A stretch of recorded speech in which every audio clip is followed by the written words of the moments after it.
All right, let's see if this works. Okay, says strong.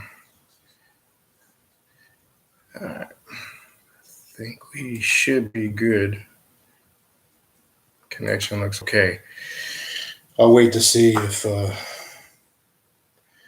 right, just let me know if the connection sounds clear. If anybody still hears the choppiness, I went back out, disconnected, and reconnected.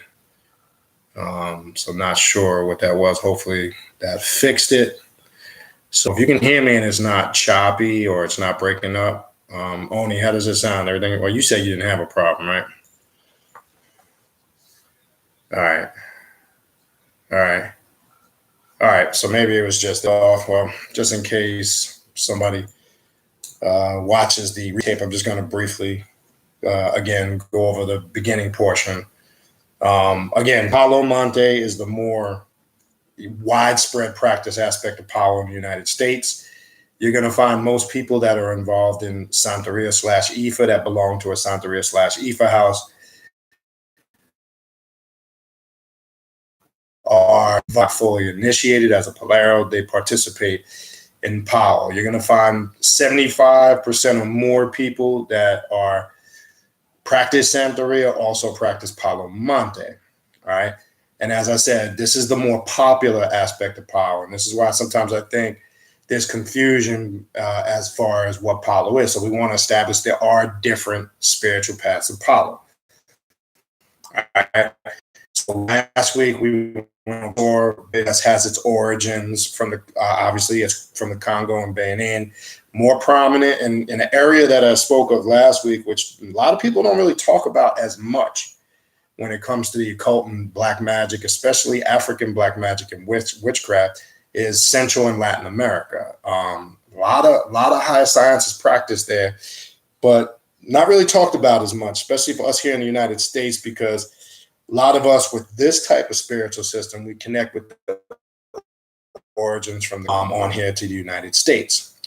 So that's why I did the Palo Mayembe video last week. And again, the purpose for doing these videos were the emails that I've gotten on and off over the last couple of years about, I always get this email constantly from people. Do you think I should be initiated in Palo? And I want to make it clear. It has nothing to do with what I think or anybody else. It has to do with your bloodline. But it has to be confirmed by some system of deviation by Palo.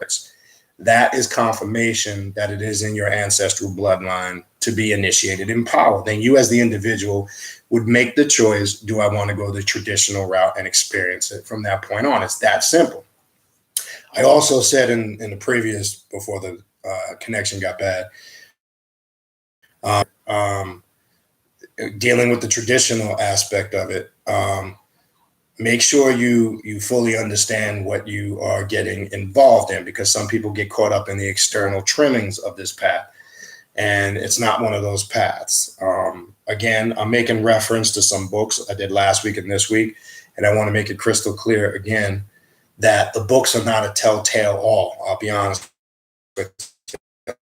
A lot of surface stuff lie to you, because a lot of these traditions are passed from mouth to ear, especially this particular system.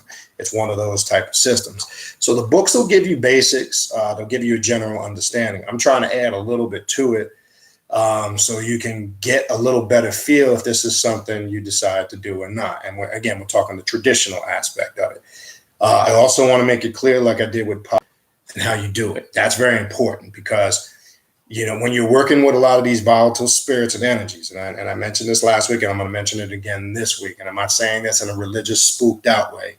You need to really approach this with respect. You need to be suitable, because there are some things that you can do being a non-initiate, but there are some things you can't. You'd be wasting your time. The reason why I said you'd be wasting your time, because when you get initiated / scratched, or you get a naga pot, there's certain ashe and energy that you're opened up to, which gives you access to more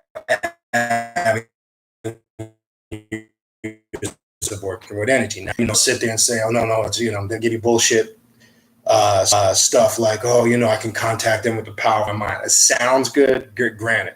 Yes, you can do that. Don't get me wrong, but the full aspect of experiencing some of it is not going to be exactly the same. But there are ways you can connect. So I want to make that clear. So I'm not saying you have to be initiated. That's why when the spirits or anything, the question always comes: do I need to be initiated to study these things? Well, any of them to an extent. If you really want to know the inner mysteries of them, of course you do. You don't need to be initiated to work with them. Just like with Masonry. Yeah, you can buy a bunch of books on Masonry. You can study books on Scottish Rite. You can study books on the York Rite. You can read the Duncan's Ritual book and think that you've read all the. You're going to find out as I go through some of this. There is some of the connection. That connection thing came up. Is the connection still good? I don't know why. I've never seen that shit before. Does it still sound clear? I just want to make sure. Because if not, I won't. To another. Yeah. Is everybody's connection? Just type in yes to make sure. Because if it is, I'm just gonna move. I won't cut it off. I'll just move somewhere else. Somebody type in confirm. Okay, good. So you'll find that aspects of Masonry took from a lot of these traditions. Okay. Tim, all right, continue and I'll move. I don't know what the fuck. All right, hold on 1 second. Oh, says it's fine. All right, if it continues, I'm just going to move. I'll see if I can, because I don't know what's going on.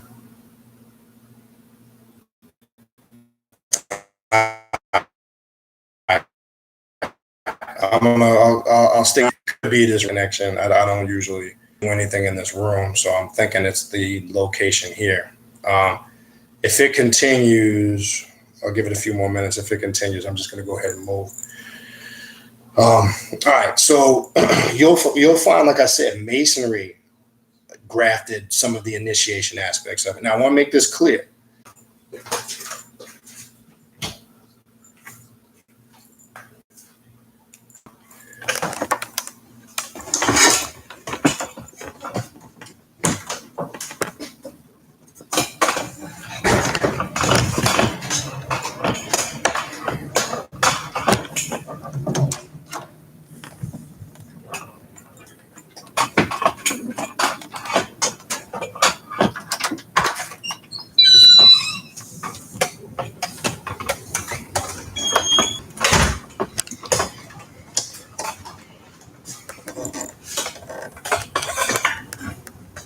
Does it sound better in here?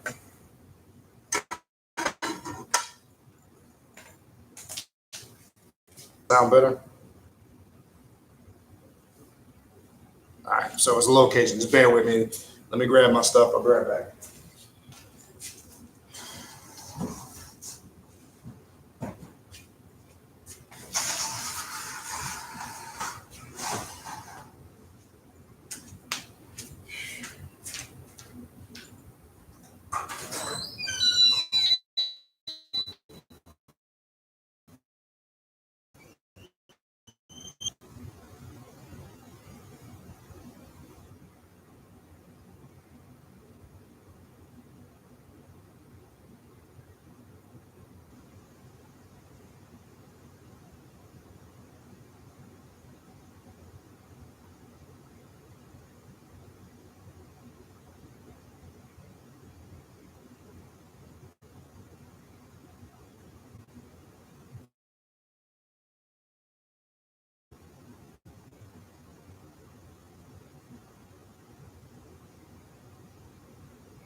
Everything sound clear in here? It's that. It's got to be that room. I guess now I found something.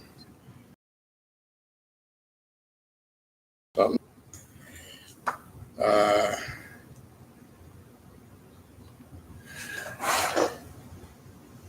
right. Just type in yes if it sounds clear. I just want to make sure.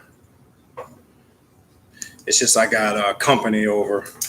Got my mother-in-law and family here, so I can't use my regular spot tonight. They're all out there hanging out and shit. All right. So that room, let them know. All right. All right. So we went over. You see the differences. So I'm going to kind of pick up where I left off in the book, and then we're going to go through some of the deities and see how they're synchronized. So we were going through a little history of Palo Monte, what it is, its origins, and then we'll go into the deities. All right.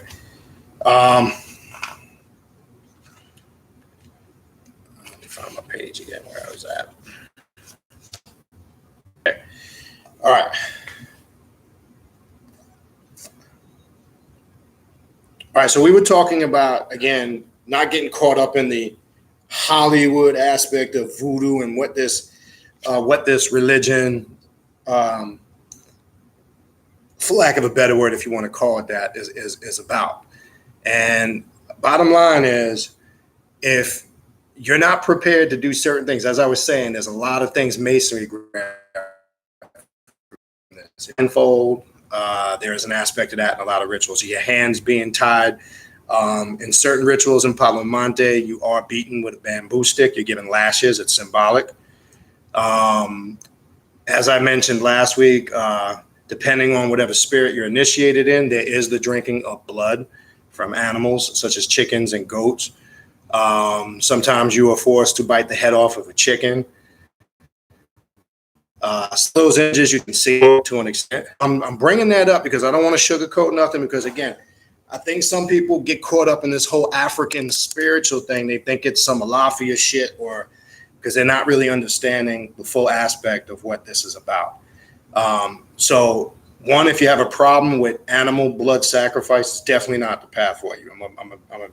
That probably would be a no-no, because just about in every ritual, it is a detailed and an aspect part of this path. So I want to make sure we're clear that those are the type of things you deal with in certain aspects of initiations, and they vary depending on what particular spirit you're marked for. If you decide that you want to go the route to get initiated. So again, the purpose of this video is to give people an understanding if they do decide to make that choice.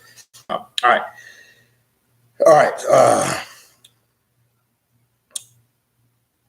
Okay, so Palo Monte, including its deities, initiatory rituals, and ceremony, as well as the relationship between Palo deities, Yoruba Orishas, and Catholic saints. It also provides or deals with the aspects of or terms consisting of creolized Kikongo and most importantly, rituals and like the songs for the Palo spirits that are sung in a lot of these rituals are in those languages. The Palo invocations, known as mumbos, are of supreme importance in calling forth the spiritual forces that we work with. Therefore, learning these mambos is essential to a Palero's growth. All right. So that's just some of the basic. We see it's connected. You'll see influences, obviously, from Palo Mayembe, because Palo Monte kind of pulls from all those spiritual systems.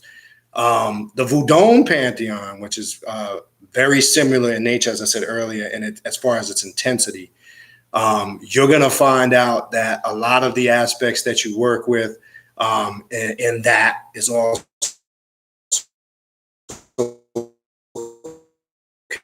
connected with that hoodoo tradition, and you're practicing traditional Haitian voodoo. They too incorporate aspects. There's still a lot of Catholicism. Unfortunately, that's reality. That's synchronized in it. And I'm going to show you something before I come off. Maybe it was meant to come in here. I've always been not one to favor working with any Catholicism aspect of it, but I got a reality check with that recently, and I'm going to get into that a little later. What I mean happened to me was something with this whole thing that's come up recently with passing, and my friend recently passing a few weeks ago. Papa Legba made something clear. Sometimes the spirits, when I say made something clear, part of my psyche that communicated to me was sometimes that aspect of it is not cornered out. I'm going to show you before this video is out, that wasn't the plan, but I guess coming in here, maybe that's why the connection was fucked up in there. I don't know. Man, it was communicated clear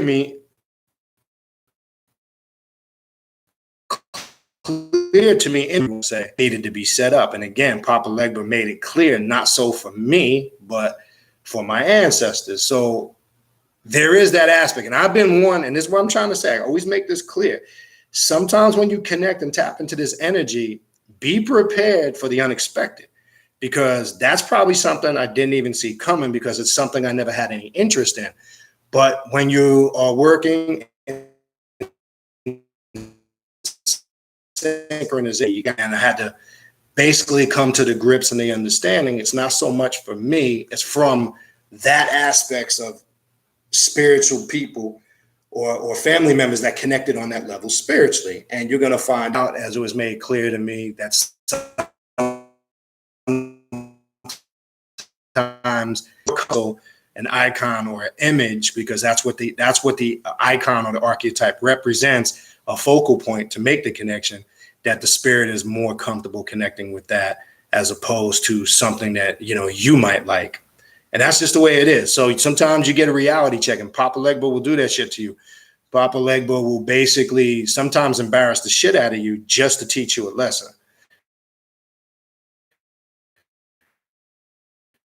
And a reality check when I tapped into that energy. And that's kind of what you got to do when you deal with and you're working with the spirit. Now, again, everybody's path, everybody's experiences are going to be different. And by no way, shape, form, or fashion am I saying that most definitely is for everybody. It's not. But that's what it is. I'm not sure. My signal is good here. I see Terry. I think it could just be weather. I don't think it's anything. I just think it's beyond my control, because I've done feeds in here and never had a problem. So I'm not sure. We're just gonna have to roll through it. Hopefully it doesn't get too bad. But I know it could be weather. I'm not sure what it is. Anybody else having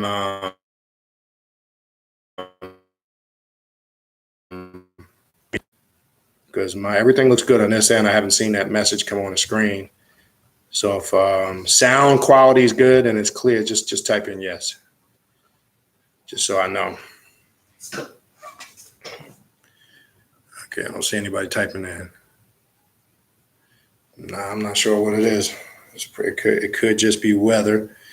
All right, let me try to move.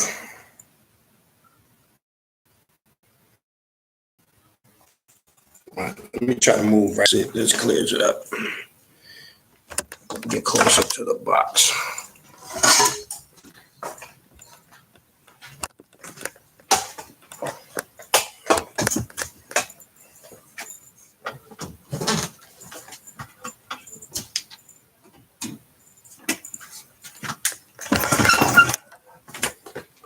Does it sound any better over here?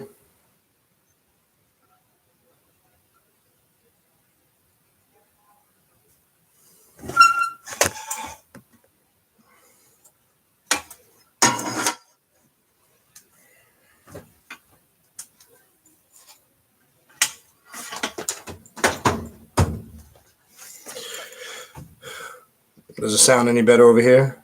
Okay. All right, so let me move in here. Run out of spots to move to and shit.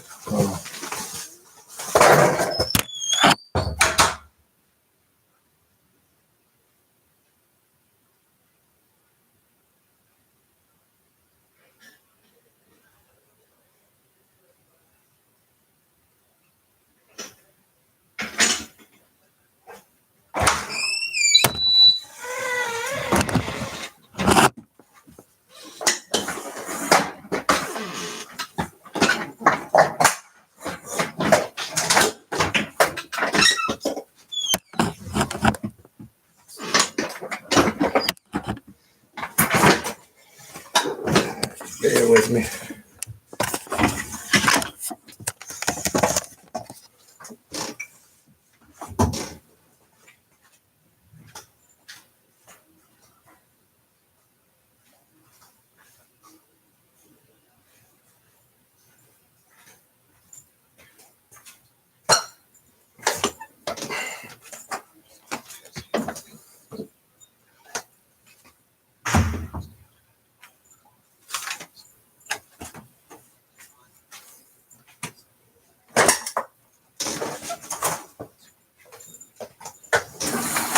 Let's try this.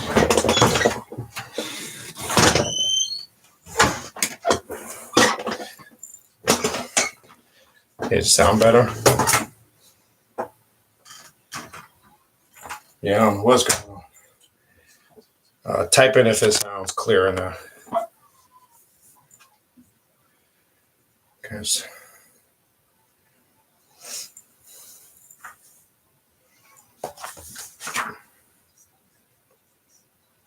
all right, so far so good. All right.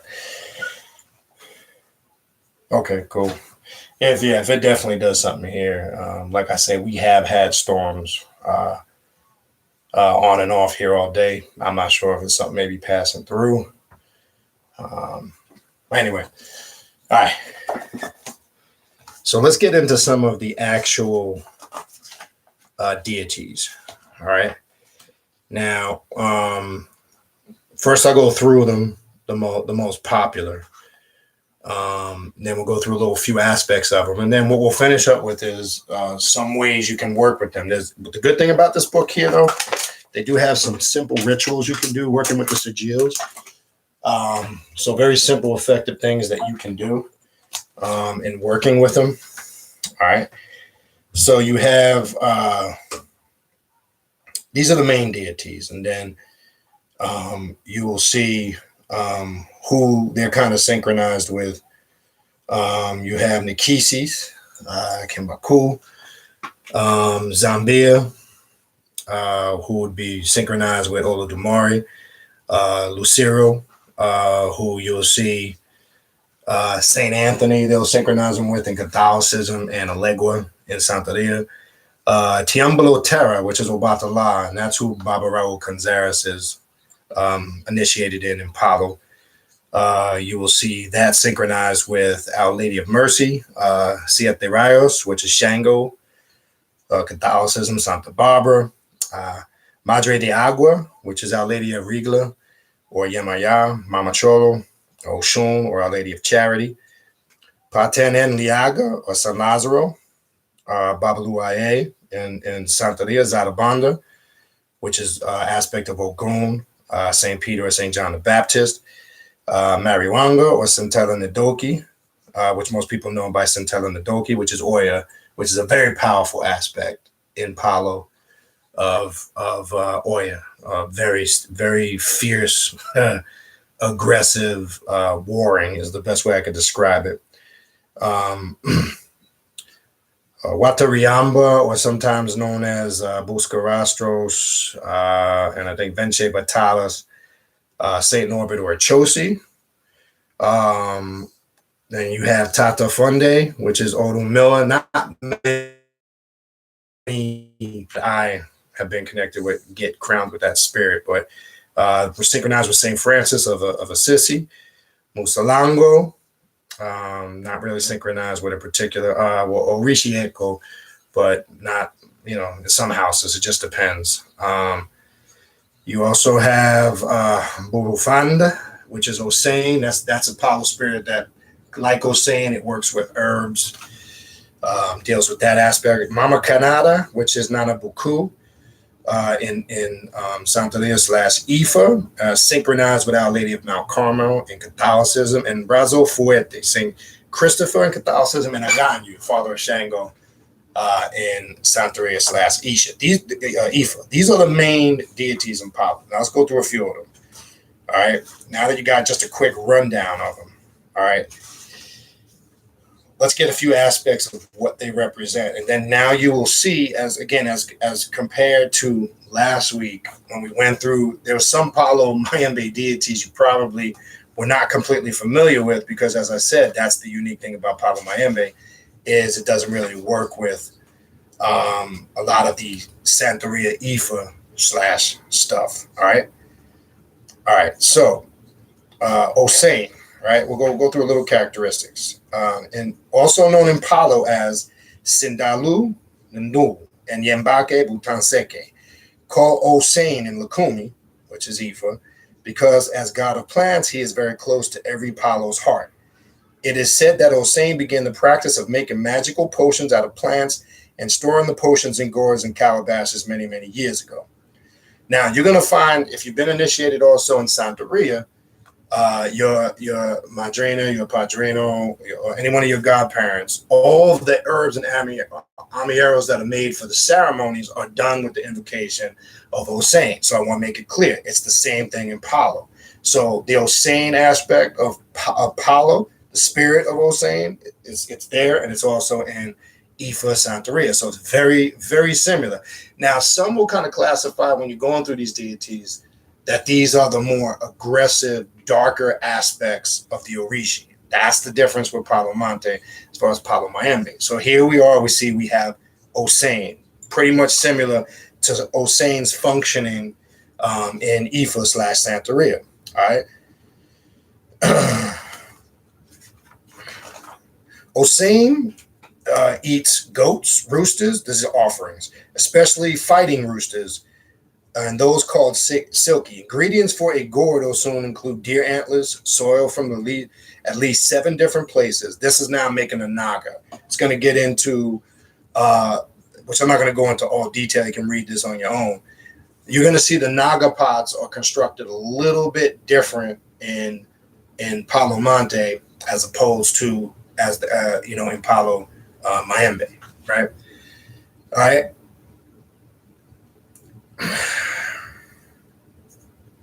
The secret powder that gives life to Osane can be kept inside a small bottle, inside an antler, inside a bull or cow horn, or inside a little gourd.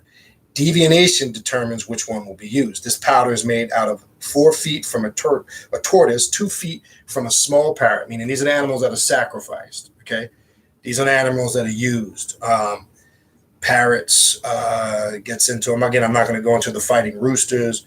And this is how a lot of this stuff is created for the pot. Gets into some of the implements, but for the sake of time, I'm going to skip that so I can go through the deities. So that's Osane. So we see Osane has a similar function in Ifa or Lukumi as he does in Palo. The next one, Lucero, right? And my godmother, this is her spirit also in Palo. And this is who she's initiated in. Also called Tata Nefinde. Lucero is the child, a natural trickster. Again, see this, you can see the similarities. He is easily irritable and must be cared for like any child. Lucero does not respond well to neglect. He is the most indispensable of the Orishis, for without him, nothing moves. He is called El Portero, the gatekeeper. For without his blessing, no metaphysical doorway can be entered, and without his help, no material threshold can be crossed. With his cowrie shells, a priest can address any Orishi. In his shells that serve best for in-depth readings, Lucero enjoys offerings of toys, candy, and all those well as games. Lucero is a happy-go-lucky youth. He can't, now this is all traditional shit here. He can be brutal if one forgets to prop potato him on Mondays. That's a little religious shit. Lucero may forgive the player if he forgets to honor him once or twice, but if a third week goes by without Lucero receiving his tribute, then the player will be reminded that he needs Lucero by losing a lot of business. Now, that's the stuff you got to be careful of, because once you start accepting that in your psyche, that kind of, becomes a reality. And you have to be careful with that. So again, we see similar synchronization with Lucero Alegua. There's some similarities with Papa Legba, right? And when you get into the Vodun pantheon. So again, the purpose of seeing this is as this stuff was passed down, you're seeing, again, based on the culture and the tradition that influenced it, kind of gave it its characteristics, its attributes, its traditions, and its rituals, right? To continue with Lucero. Lucero is one of the warriors and is often kept next to Zarabanda or Chosi and Oshun.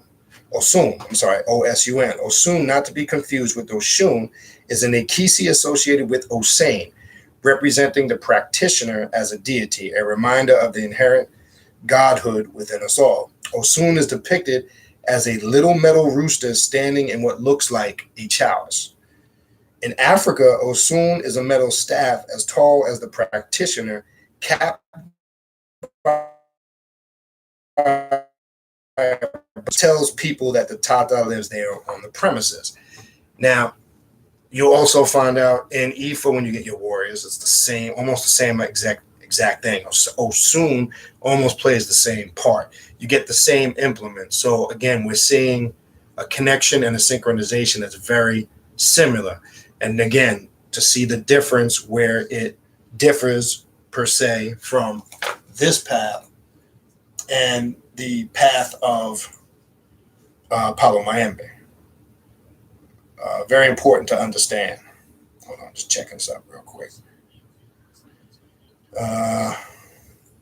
Just want to make sure making sure the connection is still good. Just want to make sure we got a good connection. Okay.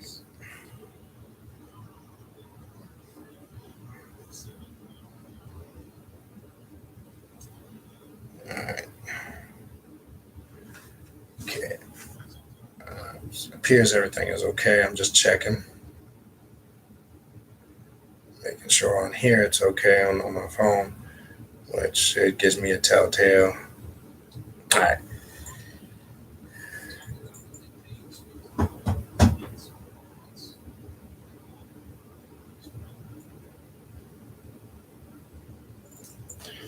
All right. So that's Lucero. All right.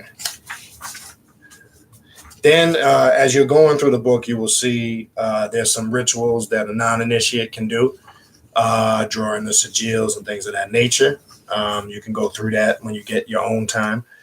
I'm not going to go through all that now. Simple work you can do with this, for an example, offerings, bring the sigil on the ground. If you set up an altar for these particular Palo spirits, you can definitely do that.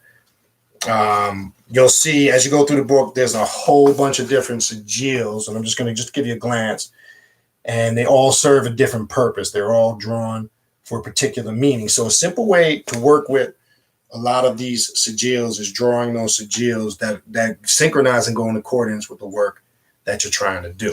Okay. So I just want to make that clear. And that is going to be, hold on, get my damn page, I lost it. Tiemblo e Tierra, which is an aspect of Old Batala in this particular tradition. All right, so we'll talk about that in a second. Hold on.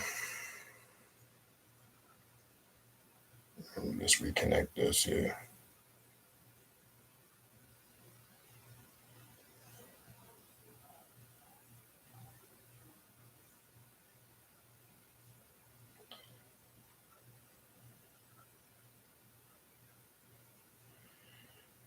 Hold on a second.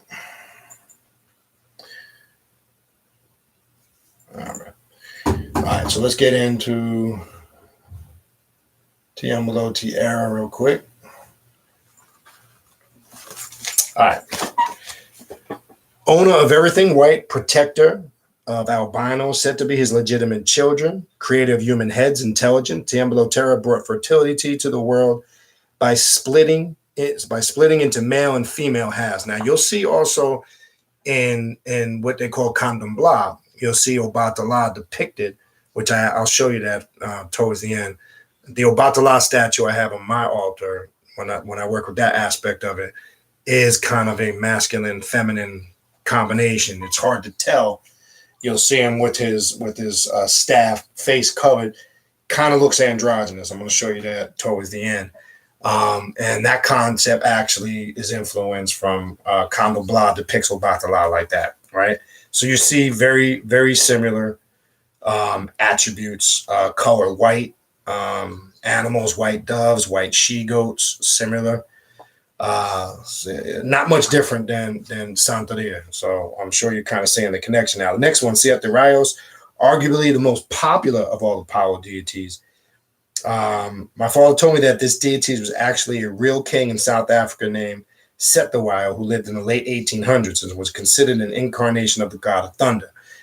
You can find that story also on the Pataki of the Odishi. Hold on.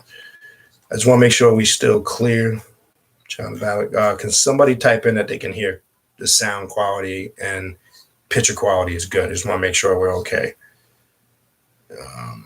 Checking the access, we should be okay. So if somebody could just type in that they're clear, I'd appreciate it.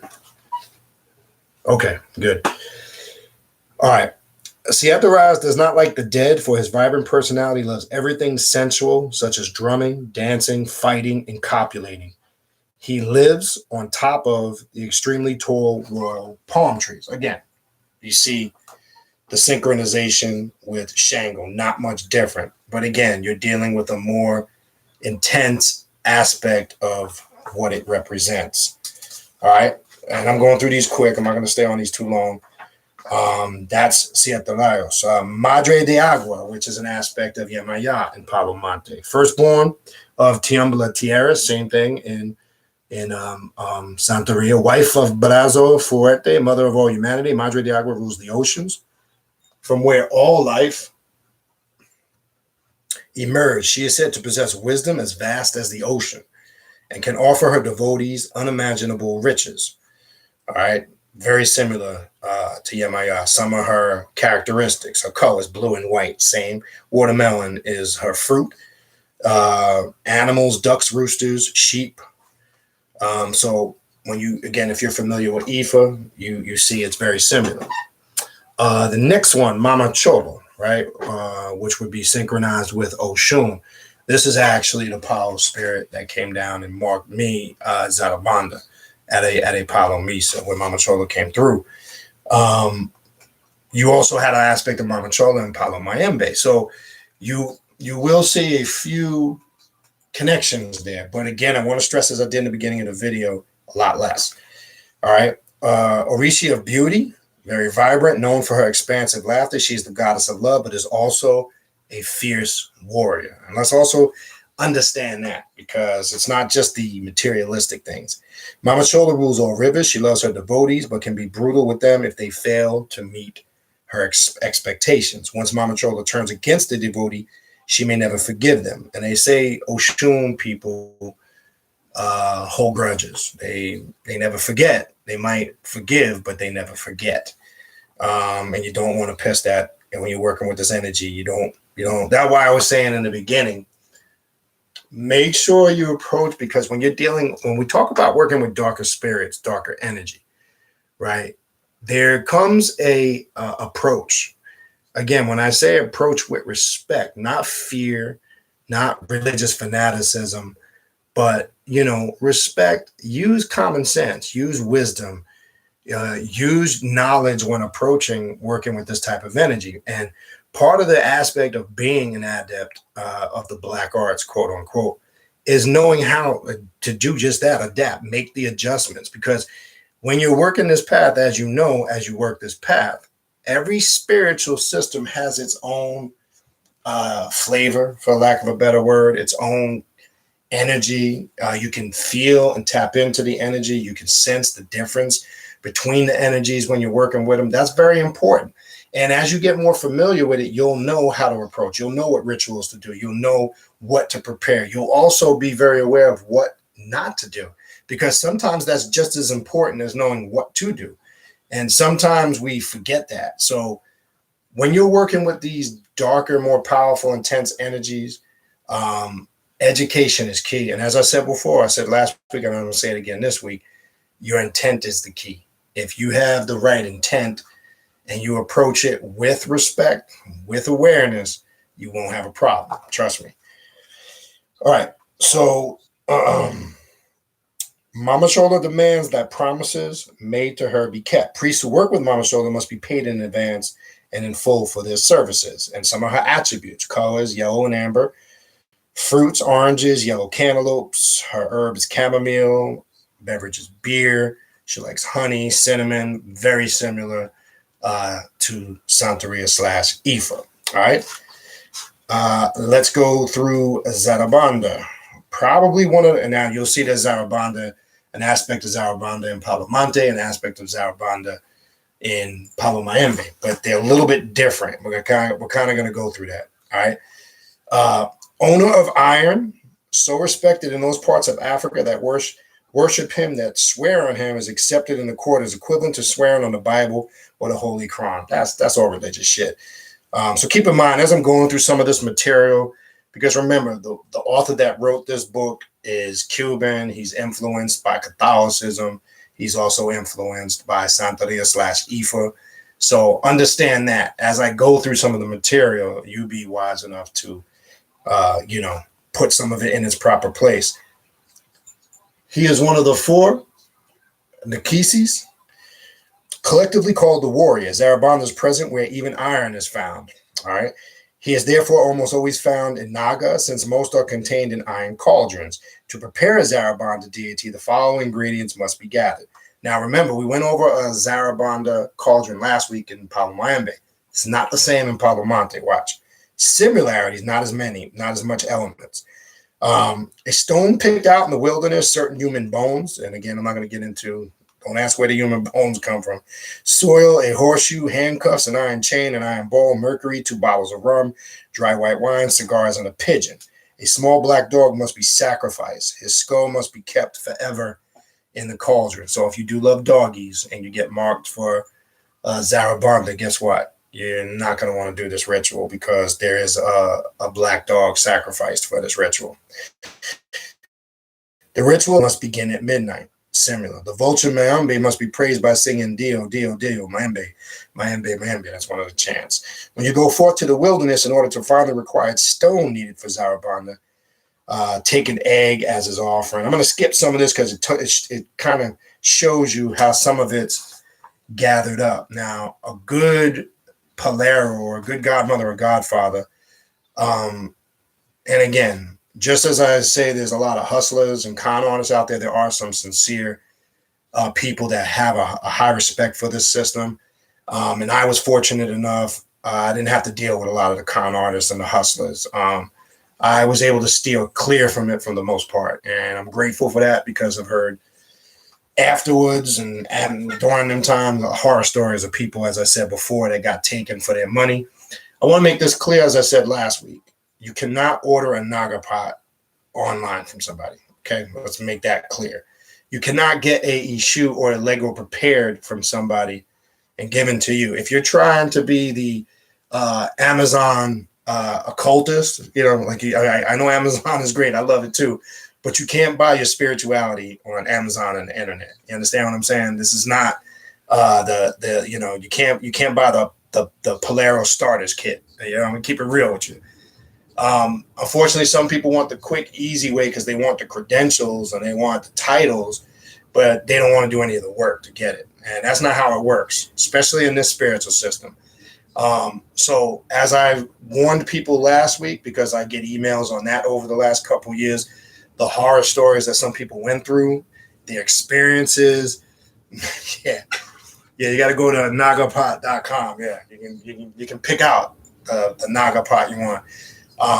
Unfortunately, it's terrible. I've heard some really shitty stories of how people,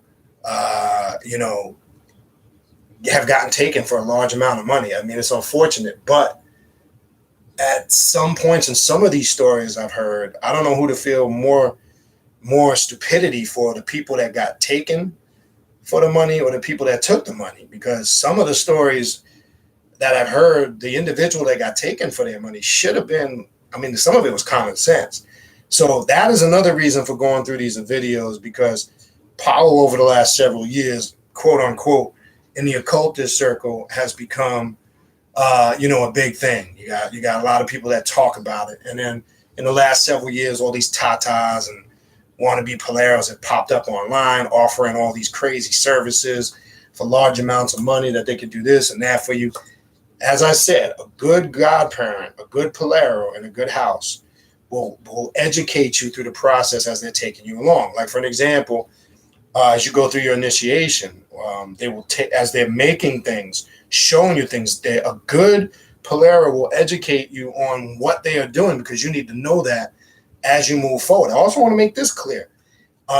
Because you get scratched or initiated, don't mean you have to take the path as a full-blown Polaro in the sense of having your own house and godchildren. Like I had no desire to do that. Some people have different levels of involvement with Polaro. Now, with Palo, there's some people that have found out that it's not marked, it's not in their blood, but they might attend Palo Misas regularly just to work with the spirits, tap into the energy on a certain level. You have some people that just get scratched and initiated, and that's it. They don't go no further. Then you have some people that want their goal and objective is to become a full Polaro, operating Polaro. They want to take it to the full extent, again, have their own house and their own godchildren.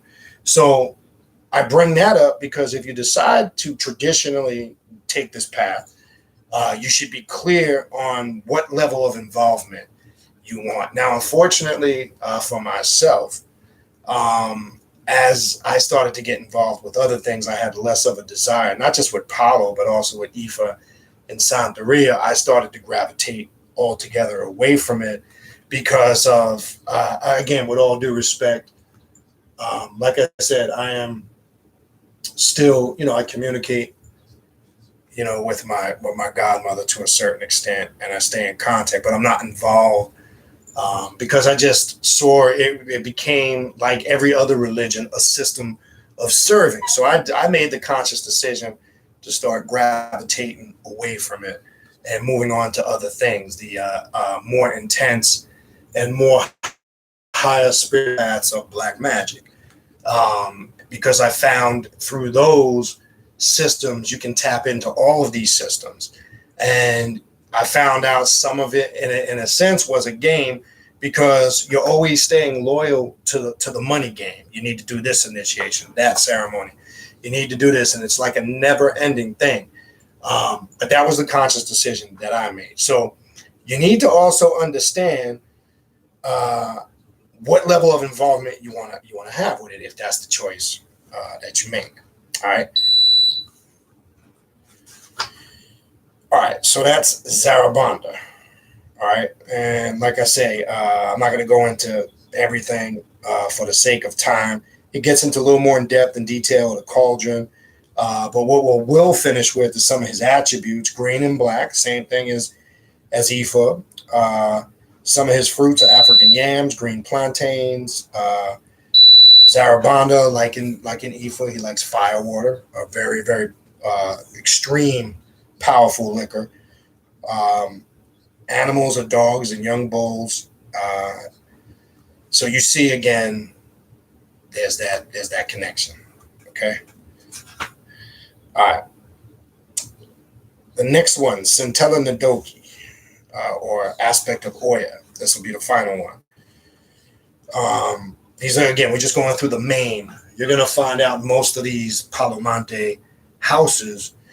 You're going to find out that these are the main deities that most people are initiated in. The fiercest female warrior and beloved wife of Siete Rayos. Centella Ndoki rules over Nefuria, the angel of death, known as Iku in Santeria, known as La Santísima Muerte in Palo Mayembe. Centella Ndoki protects merchants, as she is called, the owner of the marketplace. She is said to be present at the gates of cemeteries. So you see, there's not much of a difference. This indicates that part of her role is to aid people who are making the transition from the material to the spiritual plane. Along with her sisters, Mama Chola, Wanga, and Mama Kalunga, she rules over waters, her particular dominion being rainwater. Her power as a mediator is also evident here. For she not only rules over rainwater, but also over lightning, which is fire, right? Now remember, she brings a different fire as opposed to Siete Rayos or Shango, right? Centella Ndoki's most important aspect, however, is the ruler of the wind, especially storms. Her dominion of air implies that she is one of the forces that sustains life. For there can be no life as we know it without the air we breathe. All of these attributes make Centella Ndoki, in my opinion, the most powerful female force in the universe. And you will find in this particular pantheon, it's the fiercest. And again, you guys, as I said before, outside of Palo in this system, you're going to find out that the feminine archetype energy, the feminine deity, is more aggressive, it's more warrior-like, it's more fierce in nature than anything you will experience with the male deities, right? Then it finishes, her dominion of air implies that she is one of the forces that sustains life, for there can be no life as we know it without the air we breathe. All of these attributes make Centella Ndoki, in my opinion, the most powerful female force in the universe. All right, I went through that. She has 4 sets of twins and a 9th son called Abiku, said to be an incarnation of death itself. All same thing, like in Ifa, her colors are all colors except black and brown. Her fruit is papaya. Animals are guinea fowls and hens. Condiment is an eggplant, number 9. So again, you're seeing those attributes. All right. That's the basics. I'm not going to really, again, for drawn out purposes, because I want to build on some other stuff. You can take your time and again, read the book for yourself. The book on Palo by Baba Raul Canizares. Again, it gets into, there are rituals a non-initiate can do in this book with sigils, drawing sigils. If you set up an altar for the spirits, you can draw the sigils on the ground. You can leave some of those offerings that are mentioned there for the particular spirits. Now, what you would need to educate yourself with when you're working with those particular sigils and symbols, the difference with a lot of the Palo Monte sigils, a lot of them are geared towards specific workings. So it's that simple. When I say sometimes people just don't use basic common sense. So there, for an example, all the deities we just went through, Lucero has a whole set of sigils, some to clear paths, some for financial blessings, some to clear personal conflicts. Same thing with Zarabanda. You're going to find some of the sigils and the workings in there could be for any of those reasons. Some are for relationships, some are for love and money matters. So it just depends on what you're doing, what you're utilizing, and what you're working with. But as I said before, approach it with reverence and respect, because when it says that these energies can run amok and create conflict, let me explain what that means. It don't mean some spooky spiritual thing out of nowhere is going to, start making things run amok. What starts to happen is this gets fucked up. I want to make this clear. When you start to tap into energies that the psyche is not prepared for, it can cause all types of mental problems. And we know this with the dangers of working with black magic. When we talk about the dangers of working with black magic, that's what we refer to. We don't mean that the boogeyman's going to come get you and attack you. Okay, that's all. That's what it meant when we were reading in the beginning of the book. Get the Hollywood movie, media, internet shit you've seen that they play up to spook and scare people out. And again, I'm not quote saying that particularly people that are watching now are in that frame of mind. This is more so maybe for newer people, but always understand that if you are tapping into energy that you are not prepared to deal with, and again, this is not being said to scare anybody, it can cause internal conflict. We've seen it. I can be here telling you a handful of stories of stuff I've witnessed over the last 15, 20 years of individuals that are still to this day are not right, in their mind, and that it's just never the same. So that's where the preparation comes in on your part. So let's be crystal clear on this. As far as moving forward, I won't address any, questions on should I get initiated in Palo. You can refer to these videos. So as we move forward now, all right, as we mentioned before, how this all connects. I want to make this clear. We've talked about the Voodoo pantheon, right? We've talked about hoodoo and voodoo. We've talked about Sansei, the 21 divisions, Santeria. We've talked about Ifa. We've talked about Lukumi, which is all different aspects, but the same thing. We've talked about Palo Mayombe, Palo Monte. What we're seeing here is, again, there's connections to all of these systems to a certain extent.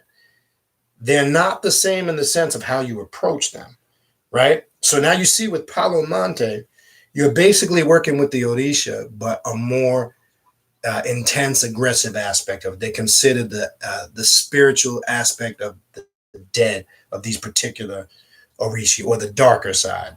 So I want to make that crystal clear. So when you say, I want to work with Palo, my next question would be, okay, what aspect of Palo do you really want to work with? Or do you really even know what Palo is? All right. So that is important because, again, I want to also factor in, if you came in after the fact, I want to also make it clear again, things you need to be prepared for in dealing with going through certain initiations of Palo. If you don't like blood and animal sacrifice, definitely not for you. If you are not into the aspect of going through intense testing of your fortitude and initiations, if you don't like to be blindfolded and your hands tied behind your back, if you don't like receiving lashes from a bamboo stick, drinking animal blood, these are all some of the, it's not all of them. These are all some of the aspects of what Palo deals with. All right. Which takes us up now, what I want to kind of build on a little bit now. So hopefully everybody's clear, well, I hope for the most part, on Palo. Which leads us up to the ritual we are going to get ready to work. Now, gatekeeper deities, path clearing deities, you're going to find this in pretty much every spiritual system. So the one we're going to be focusing on, obviously, is Papa Legba. Now, let's explain a little bit of the differences of this. First and foremost, the methodology that you're going to see in this is not going to be exactly the same or similar to any of the traditions that we've talked about in the last couple of weeks for a couple of reasons. Let me explain. You always have to add, there's going to be some personal touches that we put into the ritual. For an example, some of the incantations will be done. Jack is actually going to be doing some of them. Some of them will also be done in Creole. There will be English translations, and people will communicate it because obviously most people's native tongue here is English. They don't really know them, because the objective is, when you're doing these rituals, understanding the performing, the utterances and the invocations that we're doing. And if that means doing them in English and doing them both with the transliteration, because there's going to be a more tranquil part to this ritual, and there's also going to be a more aggressive, a second part of this ritual, which deals with the drumming and bringing down the spirits, etc. The purpose for that is, okay, one, for an individual to be receptive, a vessel, to work with any of these energies, and it doesn't matter what path you're working or what spiritual system, you definitely have to be prepared. When I say prepared, this is why you would, in this particular system, we would access Papa Legba or an energy similar to clear those pathways. So the objective is to clear those roadways and pathways and blockages that might be holding you back, because you just can't go from point A to Z and skip everything in between. And it all brings, it all reflects and connects to all of those things that you've been suppressing inside, that could be holding you back, that could be causing blockages, that could be disconnecting you from reaching your potential. So working with an aspect of Papa Legba will bring that awareness, will bring that knowledge that you need. And everybody, again, as I said, even and understand the difference. See, people, we also have to be clear on this. As I said before, ceremonial magic, group rituals serve one purpose, and individual personal work serves a whole nother entire purpose. They both serve a purpose. They're different energies, and people that have experienced both knows what that is. You're going to find out you need a little bit of both. Yes, you can do everything on your own. Yes, you can be self-taught to a certain extent, but if you work vampirism, you need to be a part. Vampirism is more, if you notice, vampirism is centered around a lot of group rituals because it's about feeding off of other energies. So you really can't be a master vampire practicing vampirism and mastering it to its fullest if you're not participating on a certain level in a group setting. I'm not saying that it has to be on a constant basis, but the real balanced or harmonious adept knows how to feed off of those energies. They serve different purposes. And again, if you've experienced both, you know what it's like participating in one and doing stuff alone. They serve a purpose, because obviously there's some things that must be done alone. Obviously there's some work you can only do by yourself, but you need a combination of both. You understand? This is why you have to really be centered and focused okay, if you say you get up tomorrow and say, I want to practice Luciferianism, whatever it might be, you have to be clear on your goals. You can't look, it's easy just to get up and say anything. I say, I want to do this and I want to do that. And sometimes it never goes beyond reading the book. You understand? And this is why you have to really, whatever system it is, say, what level of involvement am I willing to go? Or not just that, how am I going to incorporate this into what it is I do? Because just as much as we have interest, I want to make this clear, there's some shit that we ain't going to have any interest for, period. But I want to make this clear, and I'm not going to forget, I'm going to show you that altar. Also, be prepared for stuff to come your way that you wouldn't think that would come your way. You always hear the saying, change, right? Sometimes this path brings change, and sometimes that change it brings, you're not prepared for, in the sense it's unexpected. A good adept can, even if it's unexpected, a good adept will go, oh, wow, fuck, that caught me off guard. But you know what? I'm gonna roll with it. I'm gonna deal with it. That's how I approach it. I don't ever look at it like, oh, wow, this is overwhelming.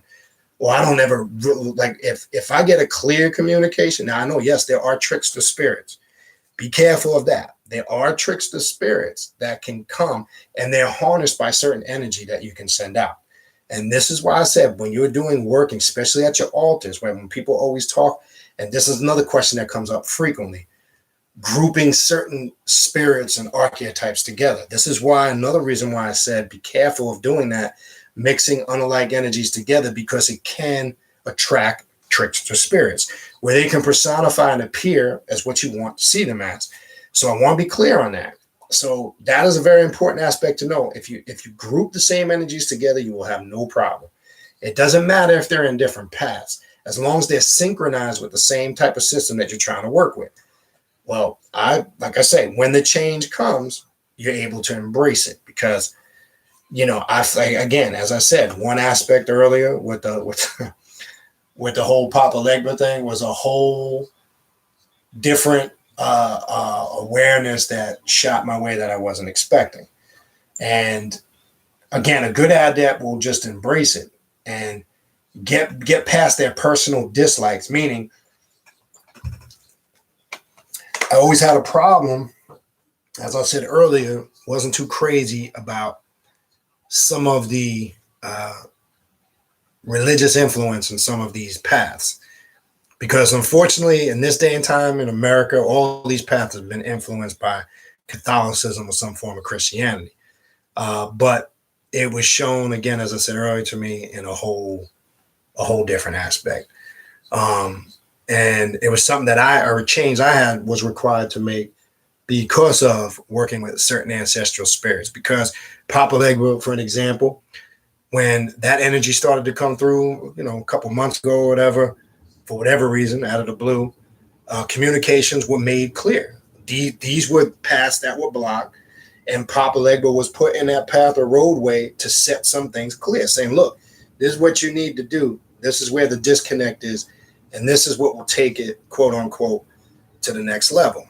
So, all right. So stuff came through with the 7 African powers, something I worked with a Haitian lady years ago, which is funny how it came up before I even got initiated into Ifo.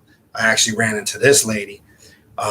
So something came up to do something with the 7 African powers. And then through that whole process, something strong comes through with Papa Legba. Now, this is all based on doing ritualistic work. Because remember, this is why I'm saying you got to sit down, fuel your intent, and be clear on what it is you're trying to do and what you're trying to accomplish. And what I mean by that is, just so we're clear, just with any ritualistic type of work, and what is it you're trying to do? You understand, what is it you're trying to accomplish? Well, I bring that up because I had sat down to set out to do work to make it clear to me what on my path was obstructing me that I'm not aware of. I want to make that clear. That was my intent in setting out doing this work. What is on my path that I am not aware of, that I need to be aware of, that I need to address, fix, and clear? That was how I approached working with Papa Legba. And I said, okay. As I started to do certain things, certain rituals, and then, the situation with my friend passing away, it all connected and it made it clear. And sometimes it comes through methods and methodologies that you're not looking for. You might think you're looking to come into some type of, a message in the form of a trance or meditation or whatever. Sometimes it comes during the work, an intense influx of thoughts and energy come that bring, a mindset of clarity, and it's crystal clear. The thoughts are clear, but you're also visualizing it, seeing it.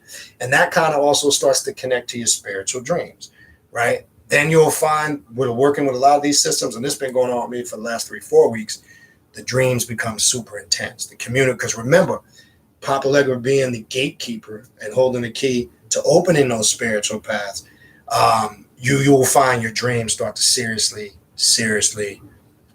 intensify. So what I'm saying is, in a nutshell, the communications come on a various level. So you have to be prepared. So what I'm saying, never go into a ritual trying to dictate how you want it to play itself out. Because when you do that, I'm going to tell you right now, you're setting yourself up for a huge disaster, because it never works out that way. What is the best way to approach ritual and work? Not just with this path, but any path. Go into it with a clear mind. I won't say open mind, because an open mind to me, when that term kind of is like a fence straddler. Like, I'm going to be open, but if something comes that I don't like, no. Go into it with a completely clean slate, clean mind.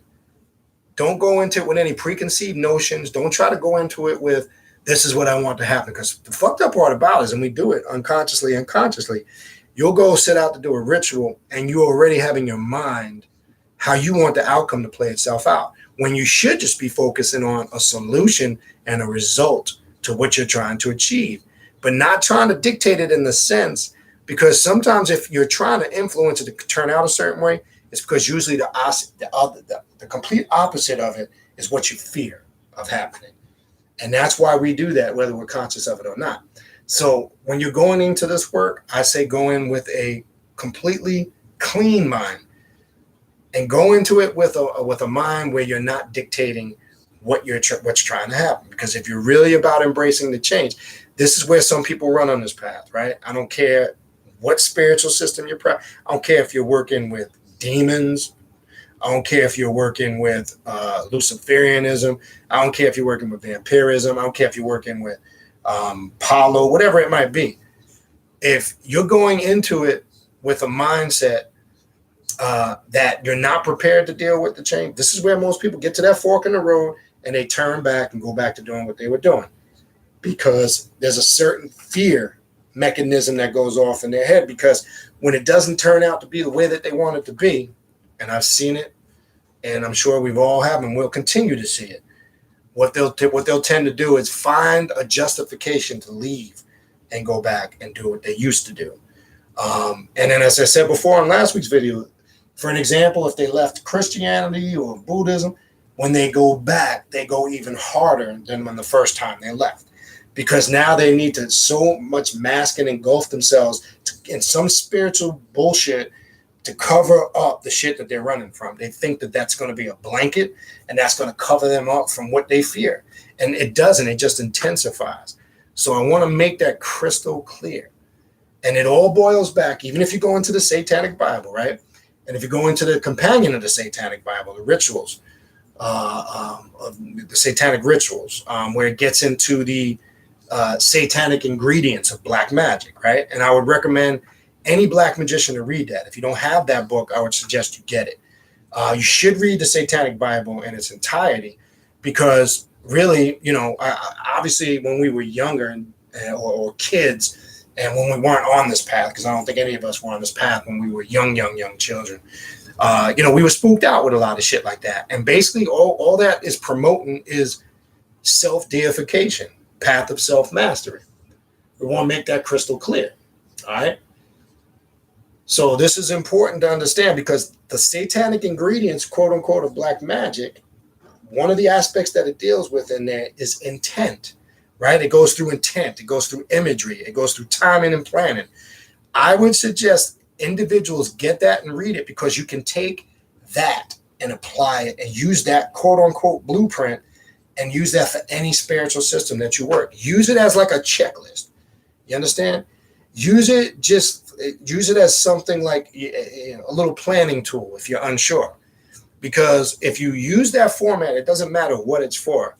You can adjust it for any of those things. And you will find out, if you do your due diligence, you will get the results. All right. So it's not just limited to that particular system. I just want to make that clear. So I would recommend anybody get those books. So what I'm going to do is, let me scroll up. I'm going to go through some of the questions and the comments. Again, I apologize earlier for some of the connection issues.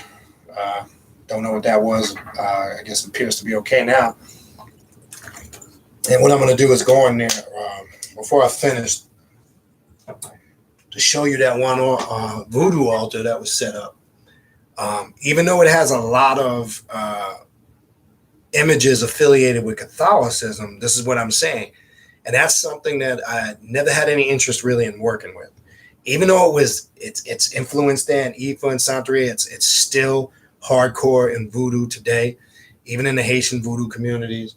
It's just something I never had a desire and an interest to work with. But as I said earlier, as Papa Legbo will sometimes, slap you upside your head to wake you up and bring you to a whole nother awareness that you were overlooking. And it was made crystal clear of something that I was completely overlooking.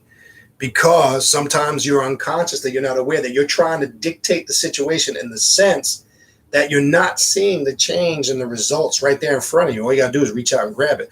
But sometimes the veil you put in front of you can kind of block you from receiving that. But anyway, let's go through some of the questions and comments. I'm going to skip the personal conversation and the greetings. So if I didn't greet you when we came in, peace. Let's see what we got. Tarek, Ultimate of All Things, tapped in earlier. I have this book called Ta Makuende Yaya and the Rules of Palo Monte. I don't have that book, but I'm sure there's probably similar stuff into what we were going over this evening. And again, I want to make this clear when you're dealing, again, as opposed to like last week, we talked about Palo Mayombe. Palo Monte, again, is something that's the more wider spread, more aspect of Palo that's practiced in the United States. So I want to make that crystal clear. Most of these houses of Santeria that practice Santeria are involved in Palo on some level.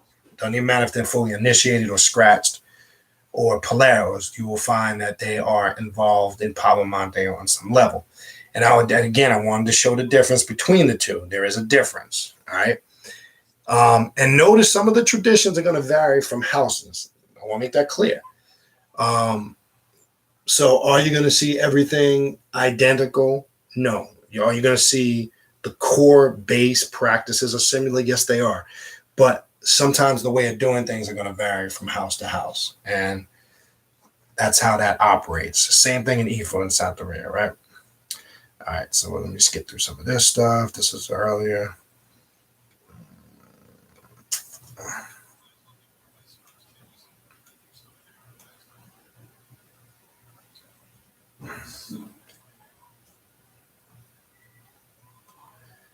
Um, earlier, darker cultures, Brother Ramana typed in the funerary rituals of Freemasonry is very similar to the death rites of African systems. Yeah, there are a lot of connections in that. There's also, as I said before, even in the initiation ceremonies of Palo, you will see the, binding of the arms. You will see the blindfold. They may not, have the exact same method of doing it. But yeah, a lot of those traditions, a lot of the initiation rites, the being tested, right?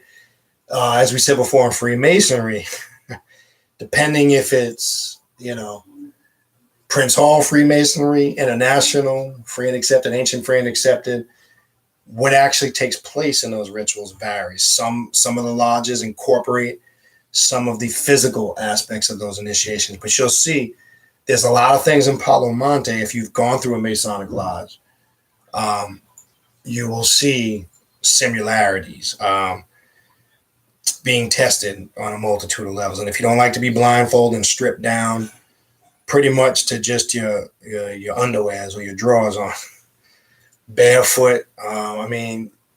Like I said before, people, getting lashes with bamboo sticks. I personally was buried into the ground up to my neck.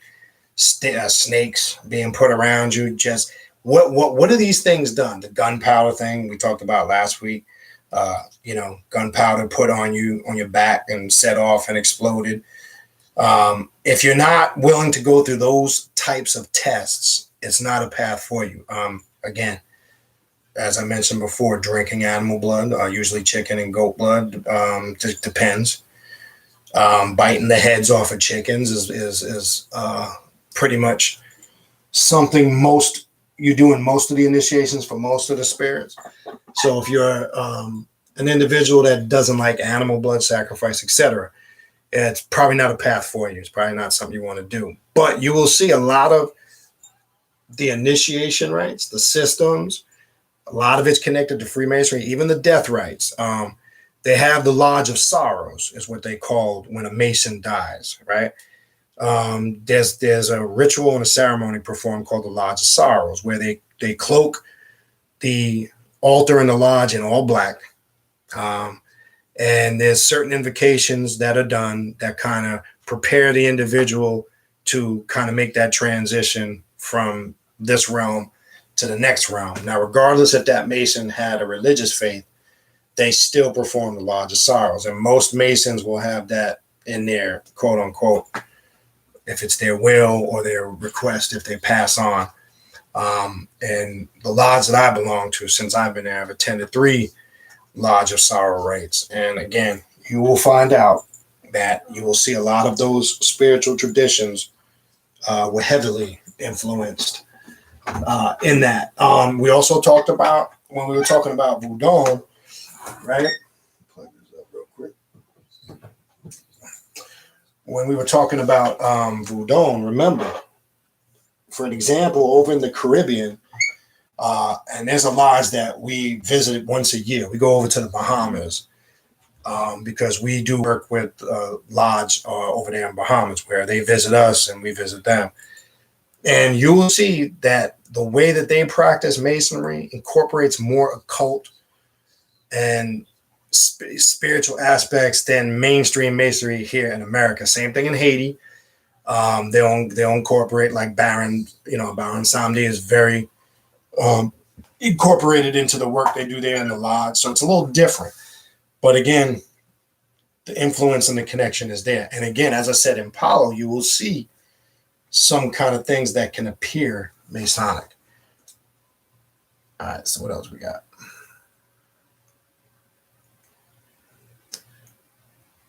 Okay, it's still the image in the chat. Okay. Oni said earlier she got mad helicopters flying over my house. What you do? She got a warrant out? They looking for you? Okay, this is just when we were having issues earlier. Okay, clear. Earlier, dark occultist had in desire plus intent equals results. That's true indeed.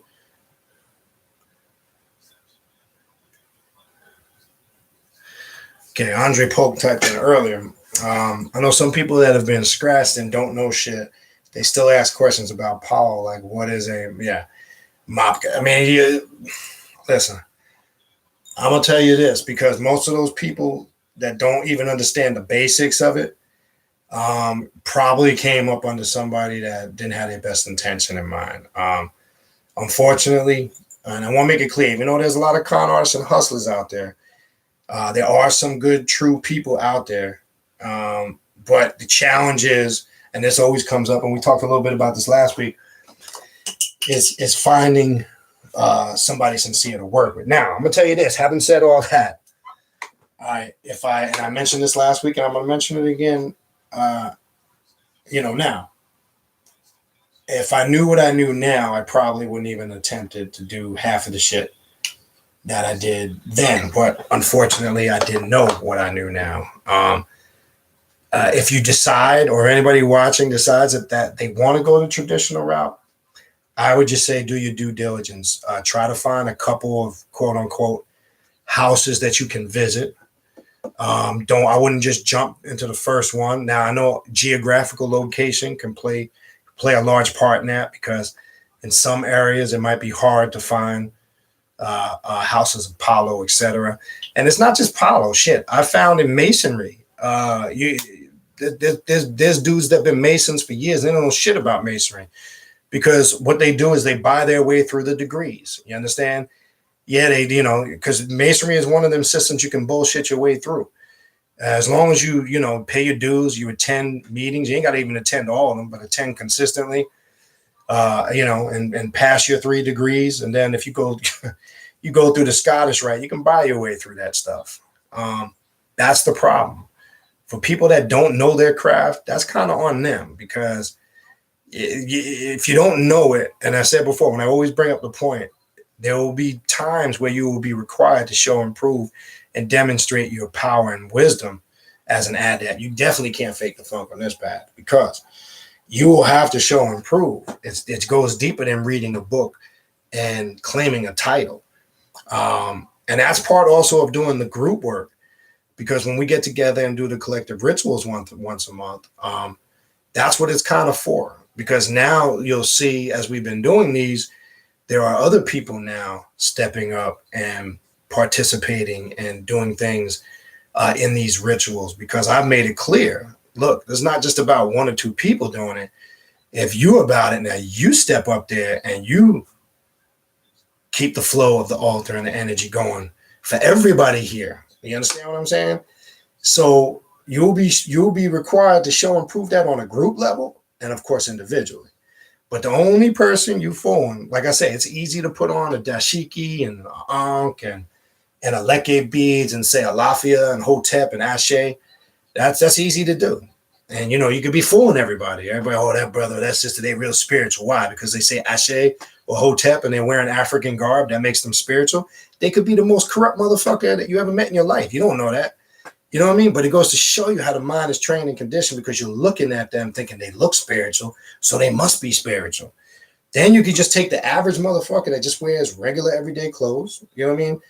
I don't wear that shit no more. I mean, years ago I might have wore it to an extent, but now I just look like an ordinary motherfucker. I don't need to be out there wearing all that whole Alafia, Hotep and all that shit.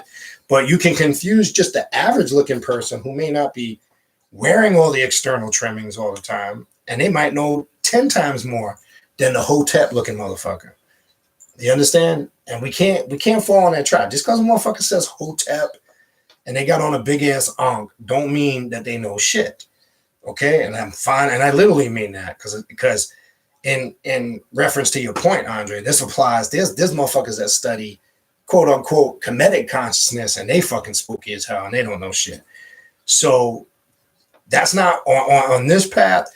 We need to be skilled and aware on all levels, because we never approach or do any work that we can't put into perspective for ourselves. So if it doesn't make sense to us, it's not practical, and it's not really something that is supported that's going to be conducive to our path of self-mastery, we don't fuck with it. Like, what do I mean by that? Real simple. Like, you see, you got what I call certain periods in the conscious community where there's a big thing. That's the big hustle or the big like the flat earth shit still is, I believe, to a certain extent, or the Metu Nectar being translated, right?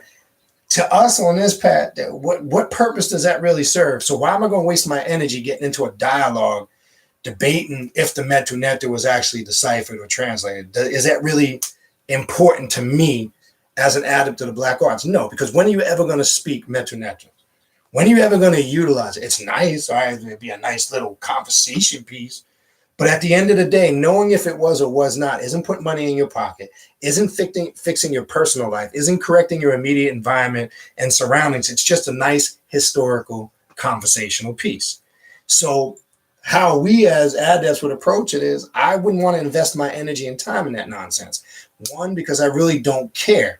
So I wouldn't even engage and get into a debate back and forth, because I've already established within myself it's a waste of my time and my energy to even focus on that, because that same energy and time that I'm putting into that, I can put into doing some real work and getting something done. See, that's how we think as adepts. That's the difference of how we are now and how we used to be. Whereas back then, the ego would kick in and you want to sit there and debate this shit back. And that's pointless. You understand? So we are a living example of what we advocate, right? That's the key. You're a living example of what you advocate. And it goes beyond just because I read a book on Luciferianism. Now I'm a Luciferian master. That's not how it works. All right. But that's a good point.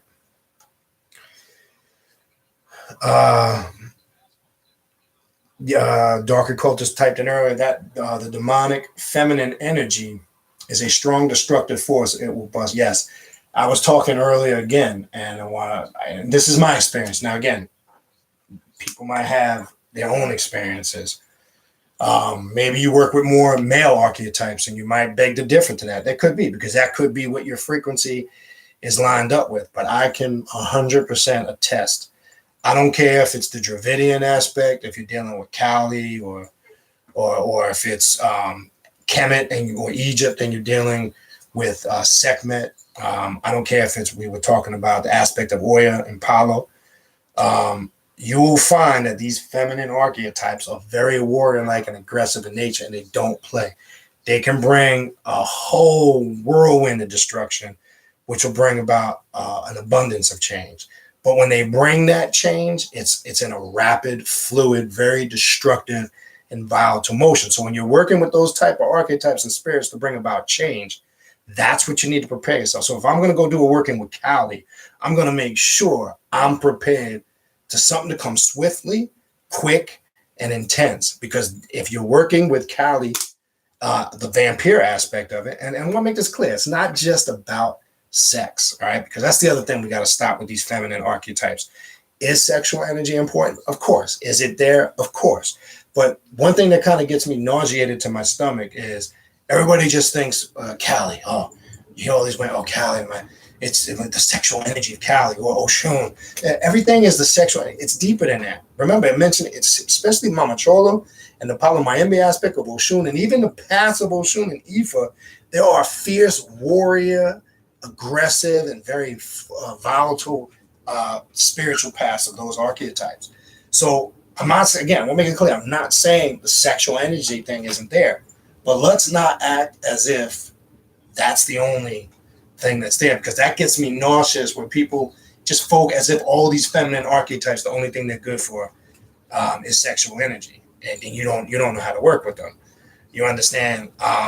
That's going to come naturally, because yes, let me give you an example. You'll find, for an example, if you do work with Sekhmet, and if you do work, say, with Kali, and say the working or the ritual had nothing to do with anything sexual in nature. I'm talking about nothing at all. You didn't do any type of work. Your intent, it wasn't geared for anything in that department. You might find afterwards that you are aroused to maybe partake in some type of sexual activity after that, because it naturally, that's there. It will increase it. And again, I want to make that clear. You didn't have any intent. The working wasn't for that. You weren't doing sex magic. You weren't doing any of that stuff. But you realize after the ritual is over, all of a sudden you feel like you want some ass or something. I'm telling you, this literally will happen. So that's going to naturally be there because that's a natural element that's embedded and automatically operates and works with those archetypes. All right. But let's make it crystal clear. That is not the only aspect. And unfortunately, I'm not saying in a lot of circles, even in these cult circles that I've talked to people here and there, whatever, and it travels over the years or whatever, I see, then you always run into the female sister that thinks she's, so in tune with her Kali sexual energy. That shit kills me.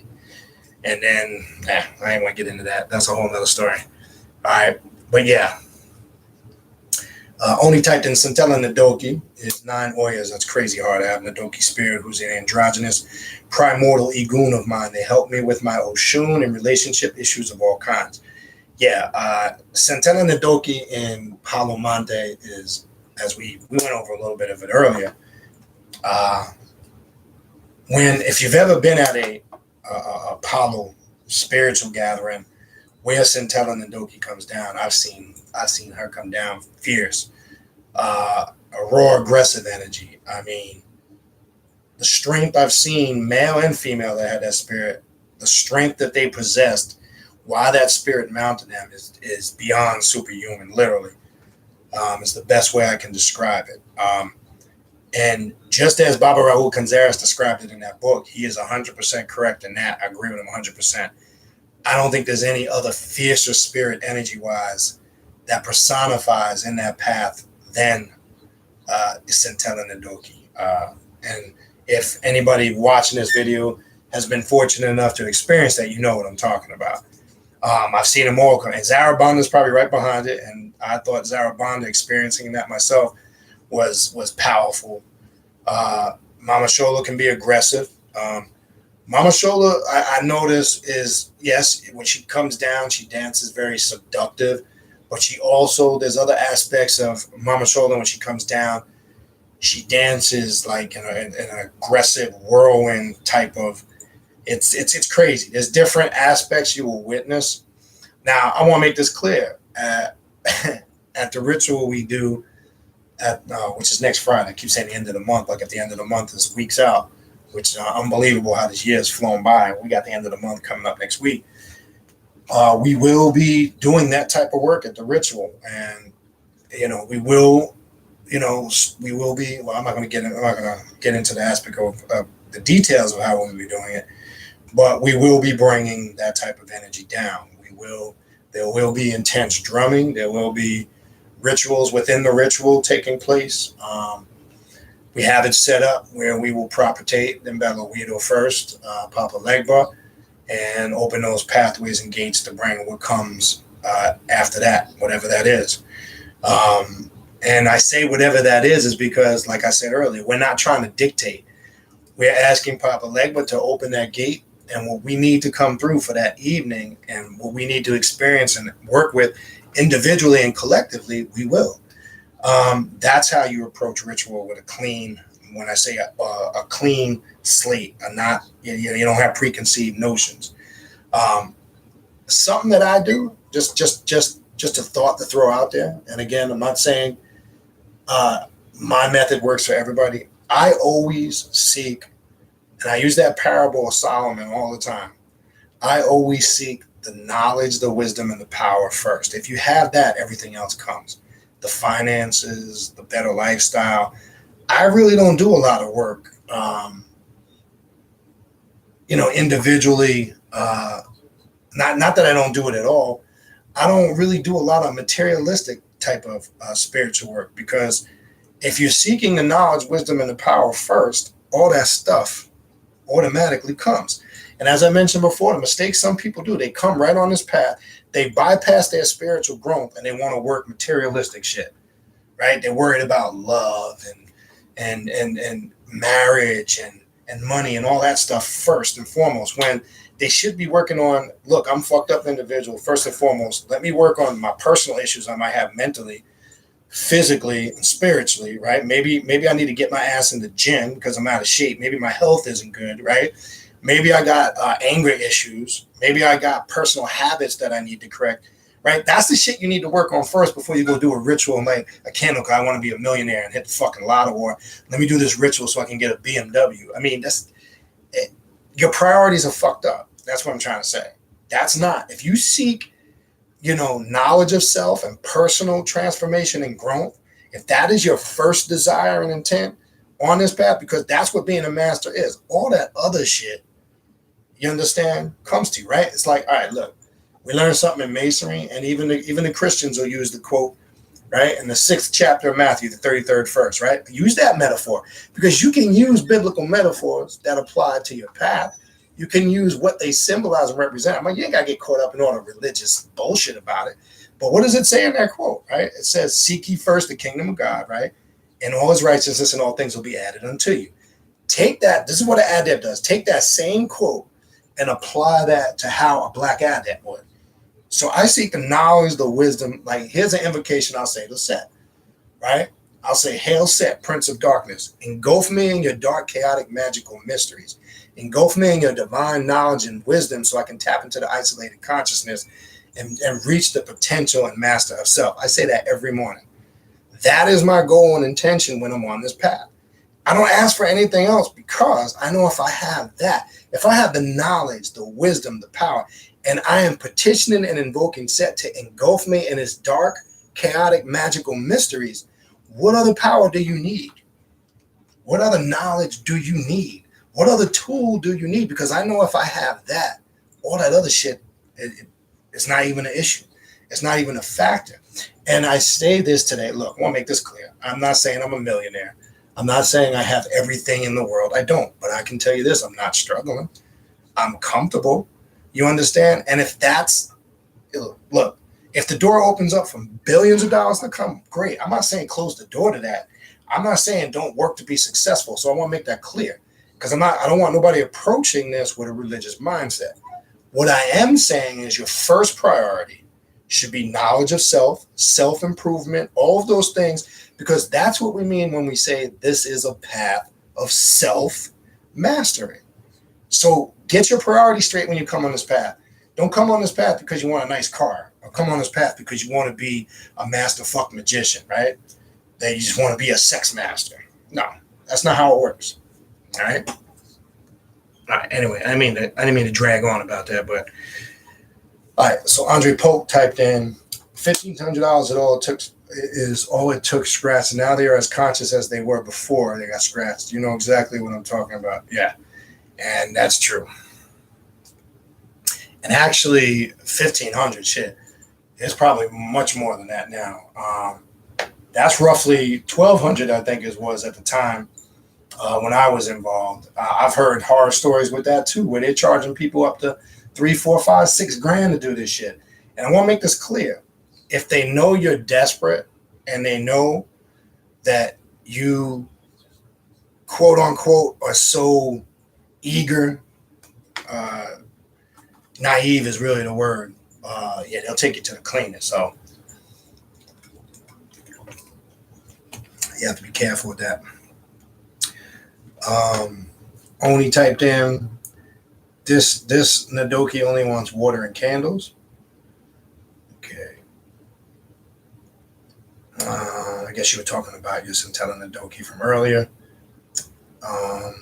Oni typed in Palo is a earth magic tradition. Don't fool with Mother Nature. Yeah, it definitely has a lot of earth magic elements to it, but it also is a tradition that works with working with the spirits of the dead. Darker, when we say quote unquote the symbolic term of dark spirits, let's not negate that fact. Now the elementals of it, I do agree with you, because like for example, Nagapots, the elements, the herbs, creating the Ami arrows for the ceremonies, that deals with a lot of earth magic. So yes, now remember, as we talked about last week in Palo, remember how it's done in Congo and Benin, like for the Nagapots, like it said when we were going over last week, sometimes the initiate is put right out there in the bush and they have to gather this stuff on their own. So we got to also be clear. Yeah, we're not I don't care if it's Palo Monte or Palo Mayembe in this country, you're not practicing it, quote unquote, in its pristine purity, how it was practiced in Benin and the Congo. That's a whole different experience. We went over a little bit of that last week. So yeah, there is all aspects of those elements when dealing with earth magic. So there is a strong, I would agree to that. There is a strong earth magic or Mother Nature element to it. Obsidian Sun type Sam, demonesses like Lilith and Tiamat, aggressive, is an understatement. Yeah, now when you're working with Lilith and Tiamat, right? If depending on what aspect, like the Infernal Union, right? If you do any work with the Infernal Union, which is working, we've all seen the Infernal Union symbol. It's the Baphomet head. It has the glyphs over it that represent Samael and Lilith, right? There's actual rituals geared towards, and with the Infernal Union, because when you're dealing with Lilith and let's say Samael in this effect, or even Tiamat, what you're working to become in those rituals, what it means in symbolic terms or alchemical occult terms, become like Baphomet. Okay, that's what that means. That's what the infernal rituals are geared. Whether it's individual, collectively, whether you're doing sex magic aspects of it, you're trying to become like Baphomet, because you'll see in all the invocations, you will see that you're invoking you're combining the masculine and feminine energies to create that totality, that equilibrium, that balancement, connecting with that as above, so below, as within, so without. All those concepts that a cultist works with, that's what those energies are tied into. Now they're more aggressive in nature. Now you'll find out, for example, in vampirism, right? Even if you go into books by Father Sebastian, he'll invoke an aspect working with the dragon or the Kundalini energy. He invokes an aspect of Kali to represent that. He calls it the Kali's tree, right? Which is just Kali. It's the same thing. So when you're working with, it could be Kali, it could be Tiamat, it could be Lilith, it could be any of those quote unquote more darker or intensified energies. And then again, when we say, let's understand this. We say the term demon, right?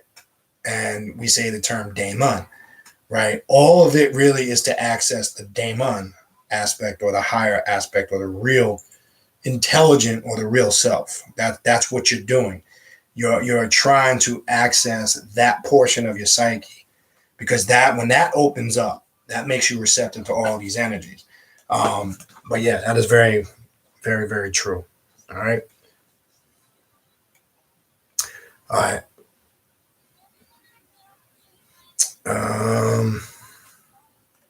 Hold on, things skipped on me. Bear with me. Skip. Tarak, ultimate of all things, typed in. I would like one day we can talk about all types of openers of the way. Yeah, we could do that. That'd be a good thing to do down the road. Go into each spiritual system and kind of touch on the different road opener and deities. Because what I plan on doing on the next one is going back into some Heka, some Black Adept work that came up. That's going to be something geared for that on the next one.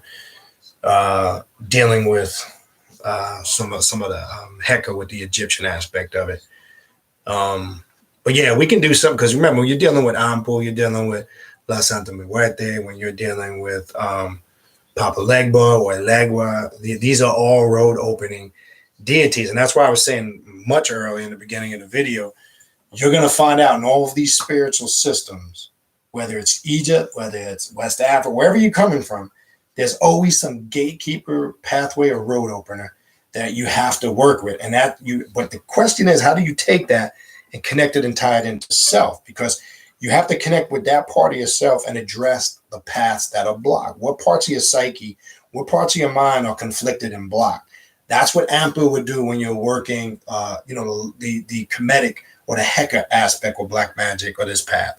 That's what Ampu represents. We did a whole ritual on that a couple months ago. The gatekeeper, Ampu, Anubis, and the opening of the 9 gates ritual, right? And the funny thing about it is, when you go through the 12 gates of Ampu in the underworld, The reason why we labeled or connected with the ninth gate, because Set and Heru stand at the ninth gate. When you go read the Duat and the Underworlds, when you're going through the gates at the ninth gate is Set and Heru. That's the point where you contact the real self, because you come to that conflicting point where you recognize the Set part of your nature and you recognize the Heru part of your nature. The Set part of your nature is the real you, the you that your intuitive voice, your inner being, your one that's always telling you what you should do. Your Heru voice is the follower, the conformist part, doing what everybody else does, not tapping into those the deep abyss part of your mind. That's what the ninth gate was representative of. Anubis takes you through all 12 of them, right? Which you're dealing with the 9 because you got the 1 and the 2 at the end, which is 3. We're still dealing with multiples of 9. 3 times 3 is 9. The black flame, when it's opened up, the bell is always rung 9 times, right? So every time you as a black magician ring the bell, or I use a Tibetan bowl, if you're hitting it 9 times, you're signifying for that 9th gate to be open every time you do that. That's why 9 is synonymous with Set. And every black magical working with Set, the number 9 is prominent. You'll see it symbolically in a lot of aspects, ritualistically. This all are keys, symbols, methodologies, and systems that open up the psyche. So it's important to understand all those things. But that road opening work, path clearing archetypes are important because they're the ones you're going to have to always access first, because you can't travel any of these paths till you deal with that or face that head on. All right. What else we got? XJM Love, Palo is not for the rookies nor the indecisive. That's true.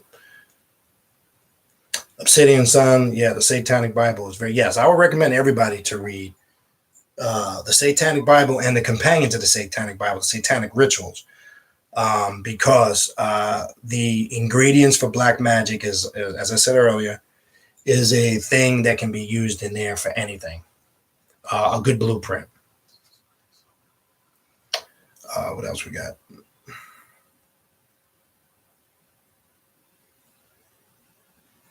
XJM Love, it is a difference. You must get scratched before you get initiated in Santo, because once you're initiated in Santo, your head can't be touched. That's true. And that's why, again, when you're going to get involved, if you decide that you want to, become a full-blown high priest or Palo, there's more things that are involved in it.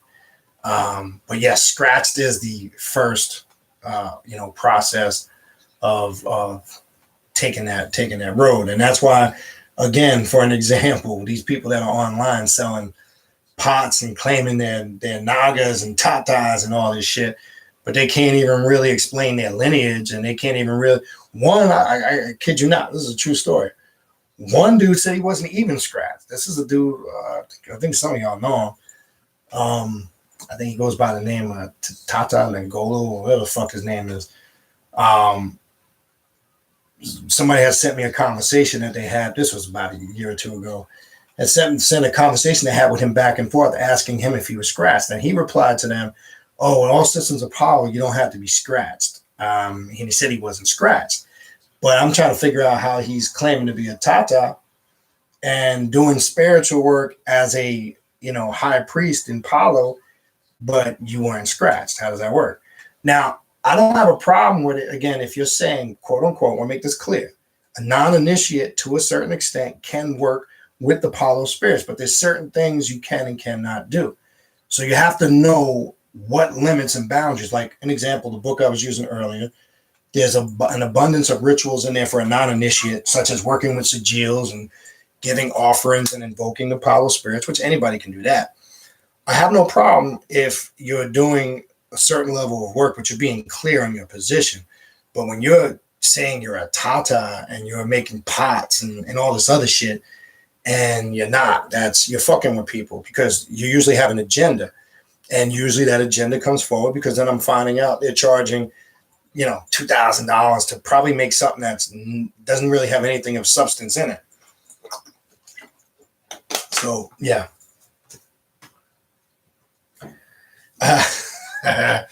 Yeah. XJM Love typed in, the initiation in Palo and intensity was for me the next 3 days very sore. Yeah. Depending on what you went through, like I say, man, there's lashings, there's physical tests you go through. Going through a Masonic lodge, like some people I know have gone through a Masonic lodge and complained about the hazing that, and not all lodges do, but Prince Hall I know does. Military lodges, there's extreme. That's probably light work compared to what you go through in a Palo initiation.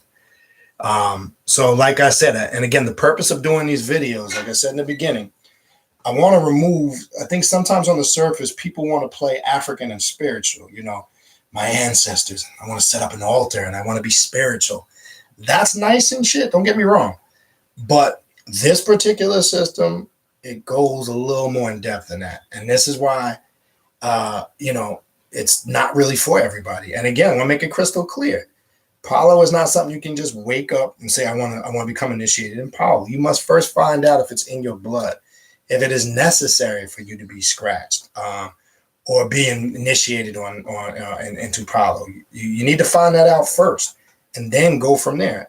And I'm telling you this, and I can tell you this from experience and watching my godparents work, just as many people get turned away as many people get initiated, because a good Polaro isn't going to initiate somebody that doesn't need to be. Now, if you got a hustle and a con, they probably would. But if it's not mandatory, it could be more detrimental and create more conflict for you if it's not mandatory. So I want to establish that. It's not a matter of you wanting to be initiated. It's a matter if it's in your ancestral blood. That's the key. Yeah, XJM Love. Laugh a lot. They have no idea what they're in for when getting scratched. And I'm telling you, again, it's not being said to scare people, you know, but we trying to keep, as they say, keep it real. I want people, because again, I get this email off and on for the last couple of years, because it might come up in a video. I've only done maybe a couple of videos on it exclusively, because really, in essence, Palo, those that really practice Palo, it's not something, a real Polaro or somebody that's really involved in Palo is not going to get all over the internet and announce it and make shit public. It's a quote unquote, it is a tight knit society where everything is passed from mouth to ear. You know, they are very intense, real, sincere people that practice Palo are intense about keeping it tight knit. So they frown upon when you get somebody that comes online and says they're this and that and they're selling you shit. That right there is a red flag. So I want to make that crystal clear. I have only done probably 4 or 5 maybe videos, if I could be wrong, might have been less, because it'll come up here and there in certain videos, and then I get emails. Oh, should I get initiated in Palo? It's not up to me. They ain't got shit to do with me. But the videos, this video and last week's video was done, as I said before. Any further emails I get forward moving on, I'm just going to refer people to these 2 videos. It's that simple, because anytime we talk about it, or it might come up here and there in other videos, people start sending emails. And I'm just like, no, look, I don't think you understand. Some people don't even, you know, I've had conversations with some people and they're clueless to what it involves. And when they find out, their whole perspective kind of changes. XJM Love, it's all a learning process in Palo. It is. XJM Love, are you initiating Palo as well? Yes, I am, but I am not, and also in Santeria, but I am not involved as I used to be. As I said last week and in other videos over the years, left it probably active, stopped messing with a lot of that stuff. I'm going to say around 2003-ish, 2004, because as I've mentioned in many other videos, I just got tired of the money game. And again, I want to make this clear. I was fortunate. I didn't really deal with too many con people. It's not that I was taken for money or taken advantage of. It's not that I was overly charged for work that was done.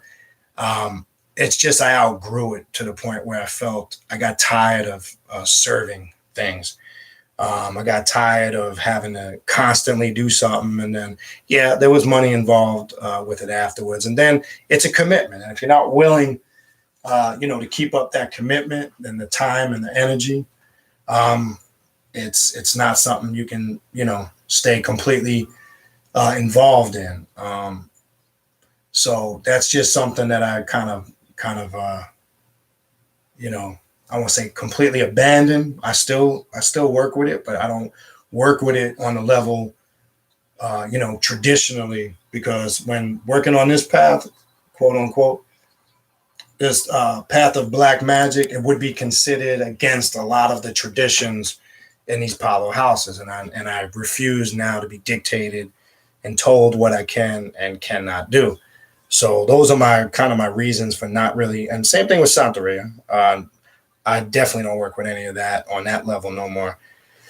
For those reasons, I don't want to be told what I can and cannot do.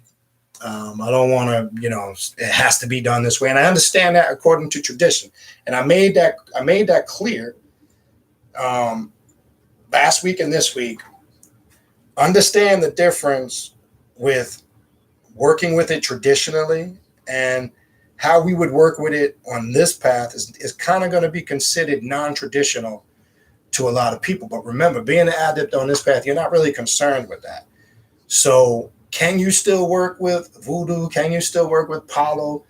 Can you still work with any of these spiritual systems on this path? Yes, you can.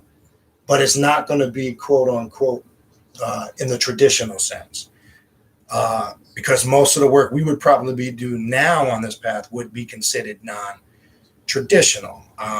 So that's kind of my reasonings for where I'm at in it, on this path now, or why I left. But again, it's not that I was done wrong or, like the horror stories I've been hearing the last 10 to 15 years, even in people getting crowned in IFA, the price that they're charging for that shit is like astronomical. I'm hearing crazy shit, 15, 20, 25, $30,000, telling people if they don't make the saint or get crowned that they're gonna die because they got some chronic illness, and if they don't get crowned, they're gonna pass away and die. I mean, it to somebody that's naive and don't know no better, and their intent might be good because they're so driven to, I don't know if they're more driven because they just want the title aspect of it, or it's the sincerity that somebody unfortunately is taking advantage of them because they might be sincere and they want to come on a path, or they just might be gullible. But anyway, anything, even Masonry, went through, my membership is still active. Do I attend like regularly? Rosicrucian Lodge, I might go 3-4 times a year.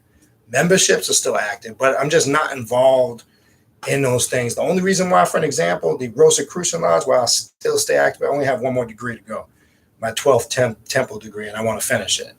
Only because I've come this far. Just to me, it doesn't make no sense not to finish it. So all those systems, Palo, Masonry, Rosicrucian, or the Templar Orientals too, still active in that. I probably now maybe go every other month because I want to finish the degrees, 3rd degree, magician and OTO. I want to finish the degrees more so because of the experience. I'm not so much to gain the experience, not so much because I find now the further you go, it's not that you're not learning anything. It's kind of stuff you already know, but you're kind of seeing now where it comes from and the twist that they put on it. Like for an example, OTO is basically geared towards Eastern mysticism.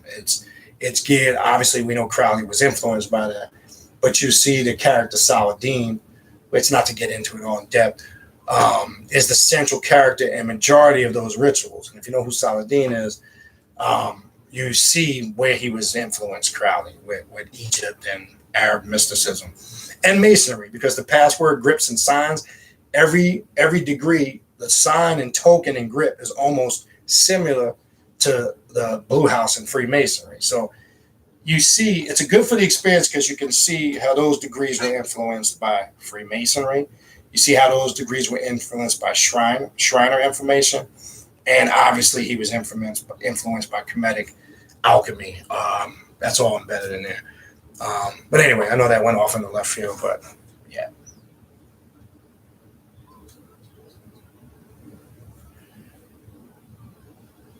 Right. And then Obsidian Sun, right. Just because you've been initiated doesn't mean you're an initiate. And that's true. It just depends, again, how far you want to go. Like, that's where some people get confused. For an example, if you get scratched, that doesn't mean you're a full. That's what I mean. That doesn't mean you're a full. You have the right to be a full active. I'm saying according to the traditional aspect. I want to be clear on that. You're not. You don't have the ability traditionally to be a full operating Polaro and have godchildren. There's more to go after you get scratched. Being scratched is just the beginning or the official entrance into the quote unquote tradition. And that's another thing people need to understand. So it's not like you can be scratched and then the next day say I'm a full-blown Polaro and I want to start my own house and have my own godchildren. So that's what I'm saying. You got to do your due diligence. And if you do decide, if anybody that is not, because this topic comes up, and say you do make the decision and say you found out it's marked, it's in you, it's something you can do. And if you find that that's the case, and you go the traditional route, make sure you're clear on the level of involvement you want to have, right? XJM Love, you're right. There's different readings why you get scratched. There's levels, and that's true. Yeah, and again, the way you find out is through some type of divination by way of a Polaro or a high priest. Or again, if you really want to work more with the spirit and find out more about it, you don't have to be initiated to attend a Palo Misa. You can attend if you know a house, if you're affiliated with somebody that can welcome you to do that. That's the way you learn. You attend regularly, and by all means, if you are marked by the spirit, at some point, if you're going consistently, that will be revealed. So that's step one. It must be confirmed that you are marked within your blood, by your ancestors, that it's something required for you to do. But you also might find out that it's not required for you to do that. Actually, I went to a Catholic school, that's cool. Spell check will do that shit to you. All right. One of my family, Tarek, ultimate of all things, one of my family members' ancestors talked to a deity as who are you? And then my family asked about my mother, your father, and so on. And the deity answered the same. Uncle told me this story in our family. All right, I guess there's more down. You might have typed in. Get off their toes, brother. Me, off their toes. Okay. Actually, I'm not what most people think with Chola. She's ruthless. Yeah. Mama, like I said, and that's why I was talking earlier about let's stop acting as if it's just sexual Mama Chola and Oshun, because it goes beyond that. Like I say, Mama Chola was the one that marked me, Zarabanda, at Apollo Misa, and that's how I first found out that I was connected to it and or had the ability to work with it if I decided. And that aspect, that same. She was actually a young girl. Actually, the woman that was Mama Chola, my godfather Javier, was his daughter.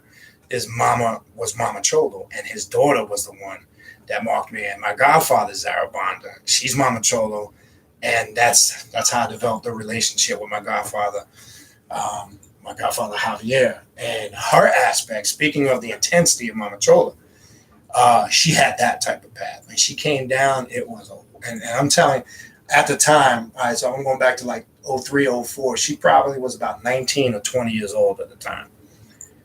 And when I was talking about earlier, when sometimes these spirits come down and mount you and the strength that appears, quote unquote, superhuman, when I tell you that this young girl had strength, not only could you see it, but you could just feel it.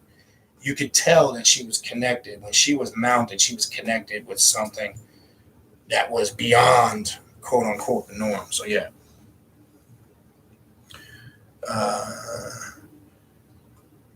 Dark occultist typed in earlier. Kali is connected to the death current as well. And that's true.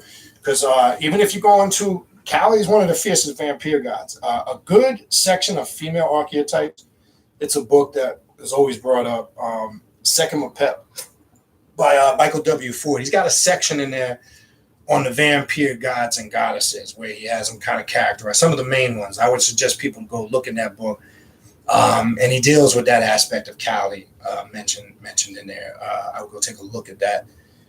Yes, there's a connection with all that. Damn, I should have skipped on me. Hold on. Okay, here we go. Centella, XJM Love. Yeah, Centella, her presence is, well, you got to be there for sure. Yeah.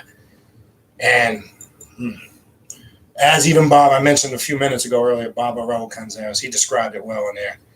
I can attest to that. To me, I don't think there's any more powerful spirit when it comes down in that path than Centella. And again, you have to experience it. Talking about it is pointless. XDam types in, you're very intelligent. Appreciate that. Thank you. You give great advice. There's level to this. You need to create on a solid ground first. And again, that's the purpose of doing these videos. Again, as everybody knows, I don't tell people what and what not to do. I have nothing to do with that. I don't tell you what you can and cannot do, what you should and should not do. You need to come to that conclusion yourself. But if you educate yourself, get yourself the basic elementals, especially in reference to something like this, then it's easy to make that decision.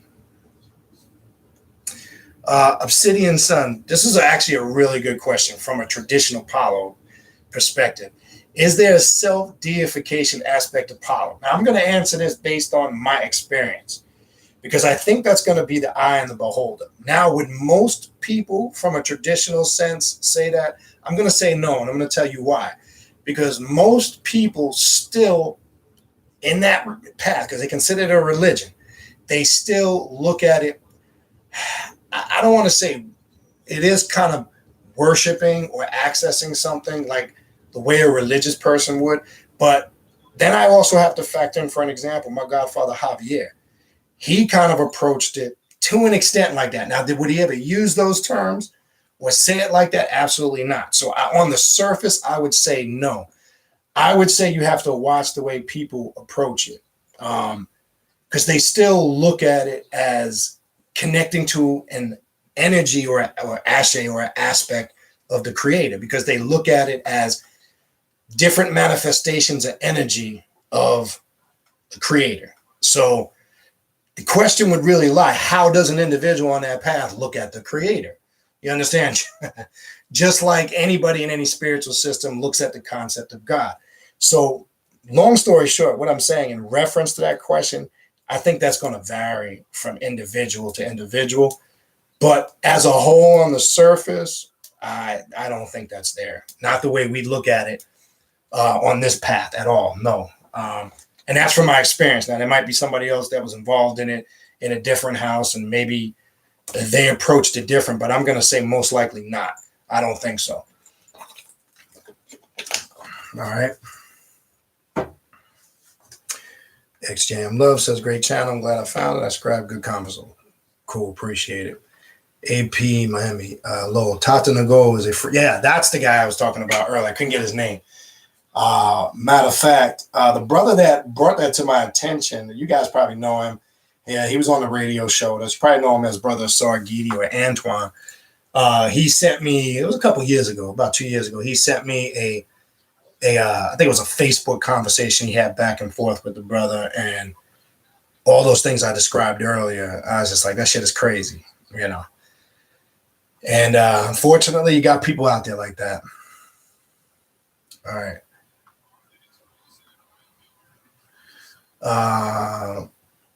Okay, Dan says, I need to get the companion to the Satanic Bible, and I copy both Temple Set books, Temple Set 1 and 2. Good. That companion book, you can get that on Amazon. Usually they sell them together, or you can get individually. It's when you get it on softback, it's like, I think it's like $7-8. I would just go on Amazon and order that. Yeah, XJM Love, and to the early conversation, that's impossible. You can't be a Tata without being scratched. Well, that's crazy. I bet he got hit left and right. Oh man, there's a Facebook page I would tell people to check out. A brother that I know sent it to me a few months back.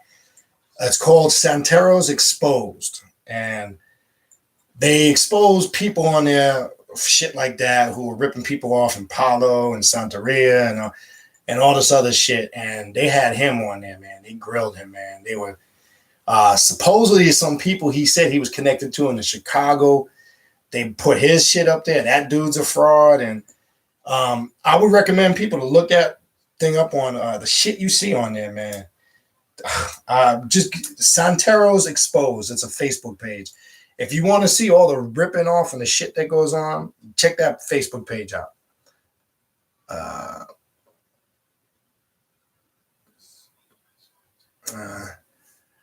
Yeah, actually, to my point earlier, yeah, it is money. You do come out of your pocket, and it's consistent.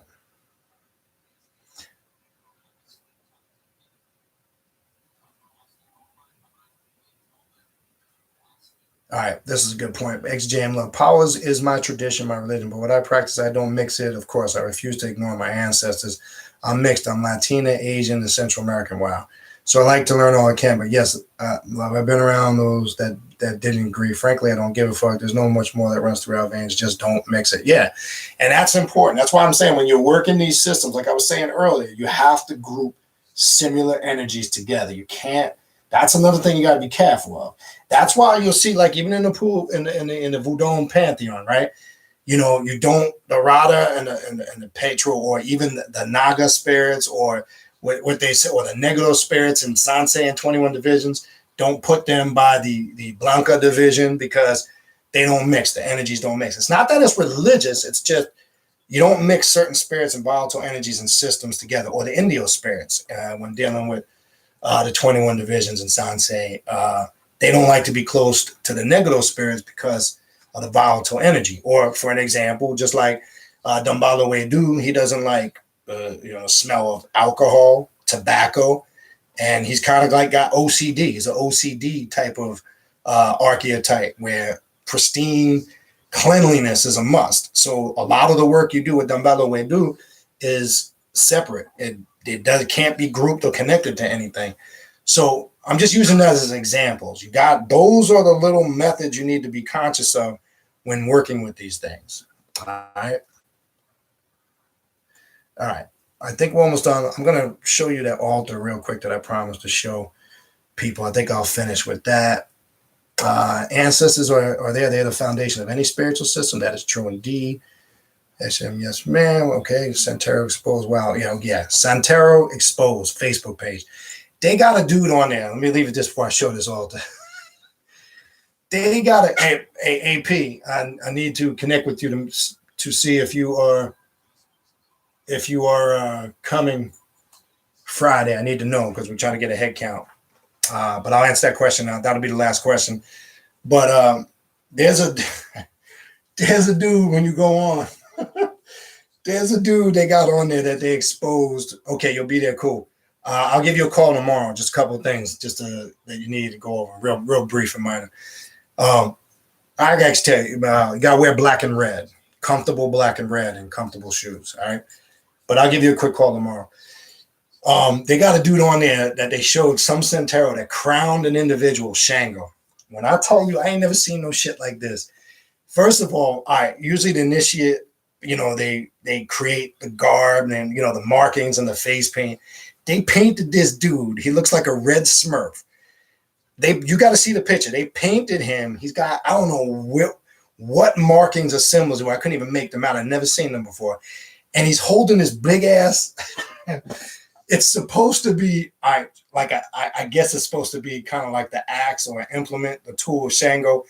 I kid you not. It's a big ass wooden spoon. You remember that big ass wooden spoon you'd see sometimes people had in their house? It looked like a slave spoon. I'm talking about big ass wooden spoon. The shit is like this, and he's holding it up. Like, I guess that's supposed to be his Shango tool. I don't know what the fuck it is. That's the type of crazy shit you see on that page.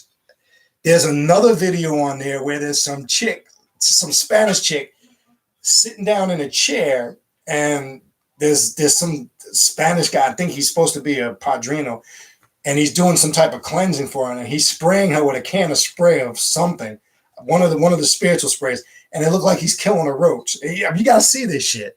It's fucking horrible. Like, what the fuck is this? Literally, she's sitting in a chair. He's spraying her like if he was spraying cockroaches or some shit. It's crazy. So, but anyway, I would recommend, all jokes aside, a friend of mine sent that to me. It's a good tool. It actually helped catch some quote unquote padrino that took like 6-7 grand from somebody and split out to California to help the authorities actually track them down. It's a good site for people that are getting ripped off, and that's why the brother put it up. He's actually initiated in Santeria, and he put it up for that purpose, to if he felt if he could help and assist anybody from getting ripped off or prevent them. And it's great. It's a great tool. And he puts their name out there. He puts where they're located. He puts the shit that they've done. And I think if anybody is even considering doing that, they should go on there and look to see, who those fraudulent people are taking people's money. All right, but anyway, last thing I want to finish. I said in the beginning I was going to quickly show this altar. As I said earlier, I want to make this clear. I've never been one to deal with any of the.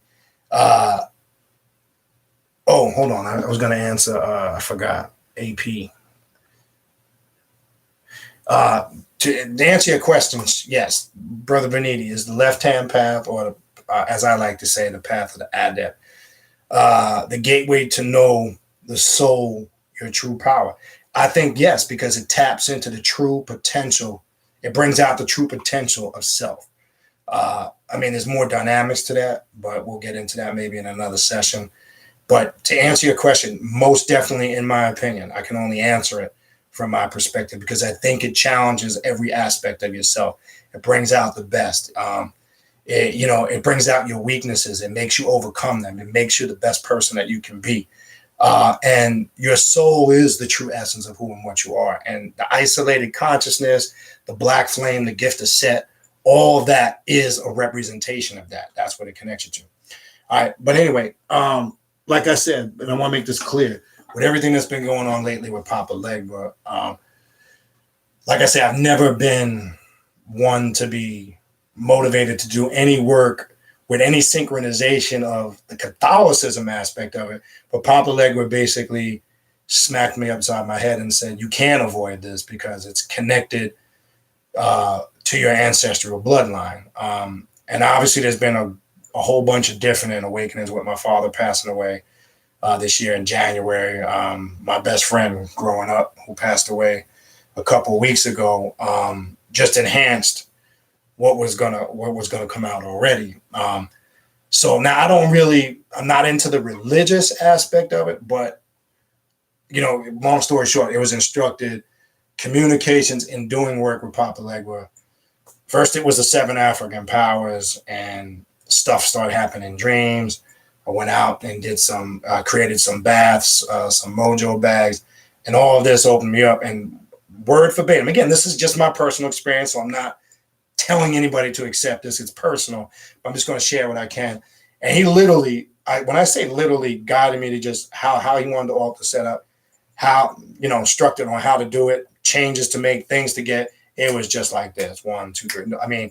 Wasn't even no thinking. I was actually, when I was in the store last week, the mojo bag that he wanted to make, and what's the chance that I get there? And right when I get to this end cap in the aisle where I usually get my supplies, right on the end cap, there's one bag left, and it's half red, half black. It's hanging right off the edge. Now, again, I'm not spooky or nothing, but I'm just like, that's like, to me, that's an awareness. So there's only one bag there that's red and black. I'm like, okay, I see what the fuck you're saying. I grabbed that. Tell me what to put in the mojo bag. Grab beads, grab graveyard, all the stuff that I need to grab. Boom, it's just flowing. But anyway, so I keep this separate from everything that I do because it's a whole different functioning type of altar. So hold on. Make sure I take it over here. Because again, it's very important when you're working with systems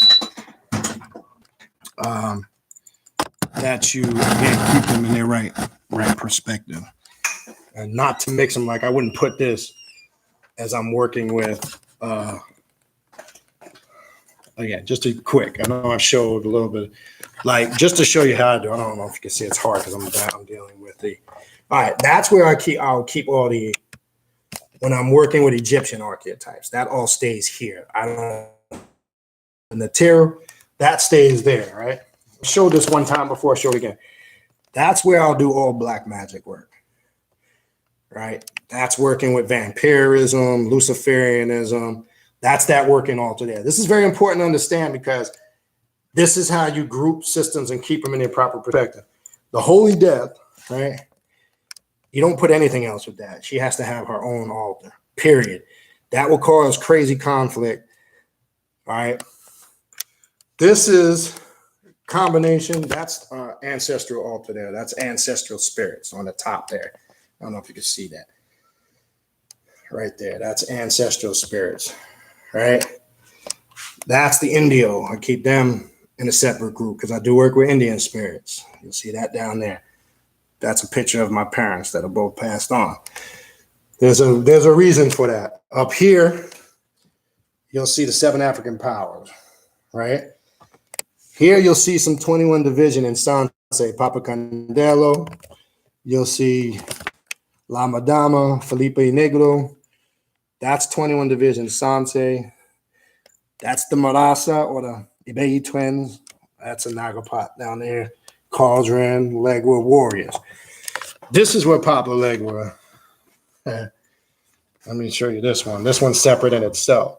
This is a voodoo altar, but it's synchronized with a lot of Cathal. That's why he told me to set it up.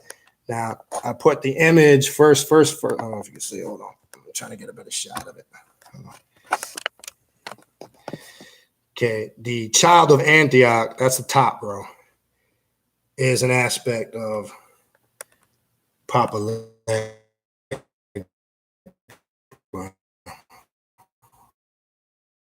The voodoo spirits, they represent something. Then I don't know if you could see in there. I know it's kind of hard with this thing. Trying my best. There's another level there that was set up. I'm not done. There's some more stuff I'm going to have to add tomorrow. I don't know if you can see. I'm trying to do my best. There was also a drum bought for him that wasn't consecrated yet. There'll be red flags tied on it, a staff, and some other stuff set up. I don't know if that was good enough images. I know it's a little rough with this damn laptop because I can't really get down this. I don't know if you were able to see a majority of it. Hopefully you were. That's kind of the best shots I can capture with this because trying to do it and look at it at the same time is a little conflicting. But my point again is you never know what to expect. And that last altar, I usually don't work with stuff like that. But unfortunately, sometimes that stuff happens. And yeah, see, Oni, actually, Sister Oni, I didn't see all of her stuff when I was just recently in New York, and I linked up with her in Brooklyn, and I was able to see some of the stuff that she showed me. And I can attest, and I'm saying this from my experience, and that's one thing. I judge people based on if they are a living example, their life should reflect the example of what they say they're living. And I can attest that Oni is actually doing that. When you hear her, and again, I'm not just saying this just to big her up or stroke her ego and try to give her brownie points. I'm saying this because I've seen it. So when you hear her, when you see her saying things, so you have St. Anthony. So now St. Anthony of Padua too, that's what I had to the left. That's also another synchronization with Papa Legba. So Papa Legba made it clear that he wanted that on there to the left. And in the center also the child of Antioch, which has the red and white. I'm making a cape right now, another cape that's going to go around that he wants. So again, like I said, I usually don't work with that aspect of it. But again, I had to suppress the ego a little bit and say when Papa Legba, because I always read that Papa Legba will sometimes smack the shit out of you and embarrass you and bring you back down to earth. And that's kind of just what I got that wake-up call. But, and again, as I was saying with Oni, when you see her typing those things and then saying the stuff that she's saying, when she's saying this and she's saying that about certain, she's actually doing that. Now, Straight Panther, on the floor, which you couldn't see, I put all my offerings. My whole garage has been turned into a altar room. So I have sigils on the floor. All my offerings, if I do put offerings there, like for Papa Legba, I'll put roasted corn, peanuts, black coffee. I put them on the floor. I don't know, you probably couldn't see them when I went down. And because the garage is cement, I'll draw sigils on the floor, and all offerings are put on the floor. And I'll put a candle there for that specific deity.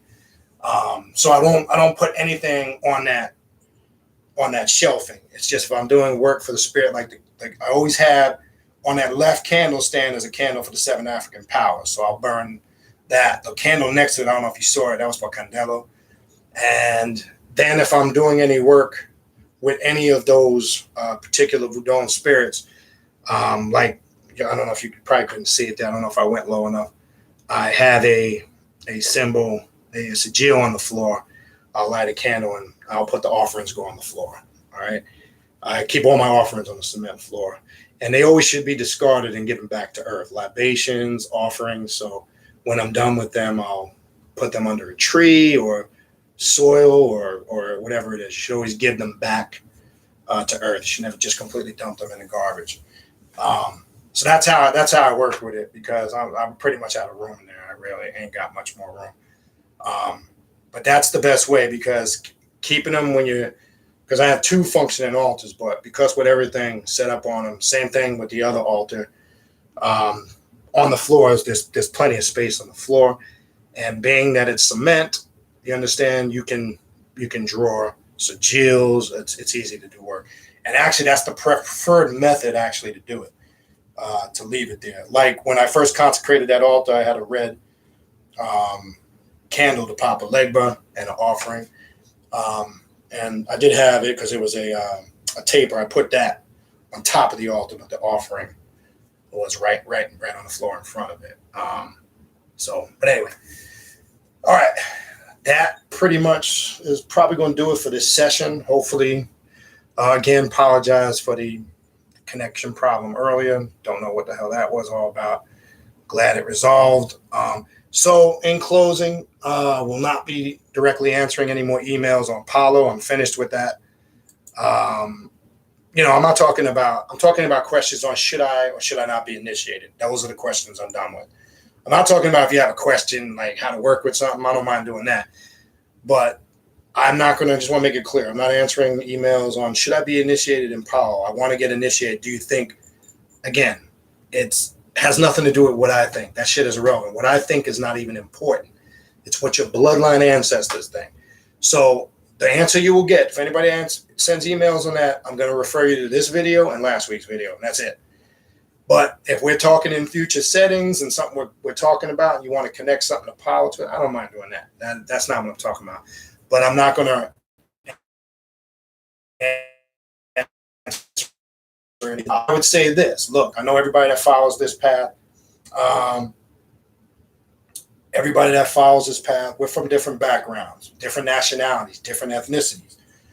Even though, obviously I'm not, a full-blooded African, but I know I have it in my blood. Even though I prefer to connect with that aspect, like I said, Papa Legba will slap the shit out of you and say, yeah, but you can't negate this part of your ancestry. So whether you're Latino, Arab, I don't care what the fuck you are, you can't abandon your ancestral roots. Okay, that's point blank. That's going to come to the surface, and that was a realization I had. And then I said, really, up until this point, I never really worked with that synchronization aspect of it. I really never had no interest. But when I petitioned, again, my intent for going into the work originally with Papa Legba was to make me aware. I'm going to make this clear. Not make me aware of shit I already knew. That wasn't my interest, because there's plenty of things I am already aware of. I wanted Papa Legba to make me aware of stuff that I'm not conscious of, the stuff that's laying dormant in my unconscious, things that were maybe blocking me from evolving and further growing. That was my intent going in. And he said, okay, you sure? Boom. That's when I got the smack upside the head. This is what you need to do. Communications with my father came through. My mother, who passed in 96. My friend George, as I mentioned in a few videos back, when I came back from my friend George's funeral, I was like, it was a ritual within a ritual. At his service was at a Catholic church. He was Catholic. And I was in a bubble within a bubble. And I know I saw it the way I wanted to see it, but I saw Papa Legba walking across the altar, how I wanted to see him. Now I was there, but it's like everybody else was there, but I was in my own little bubble.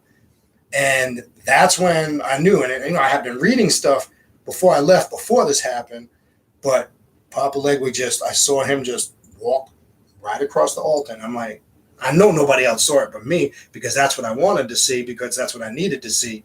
But that's what I'm saying. Sometimes the shit comes and you just roll with it and deal with it. So I didn't, when a lot of that stuff came through, I didn't take the approach like, oh no, man, let me just play all African. I can't fuck with that. I said, all right, well, let me see what this is about. And boom.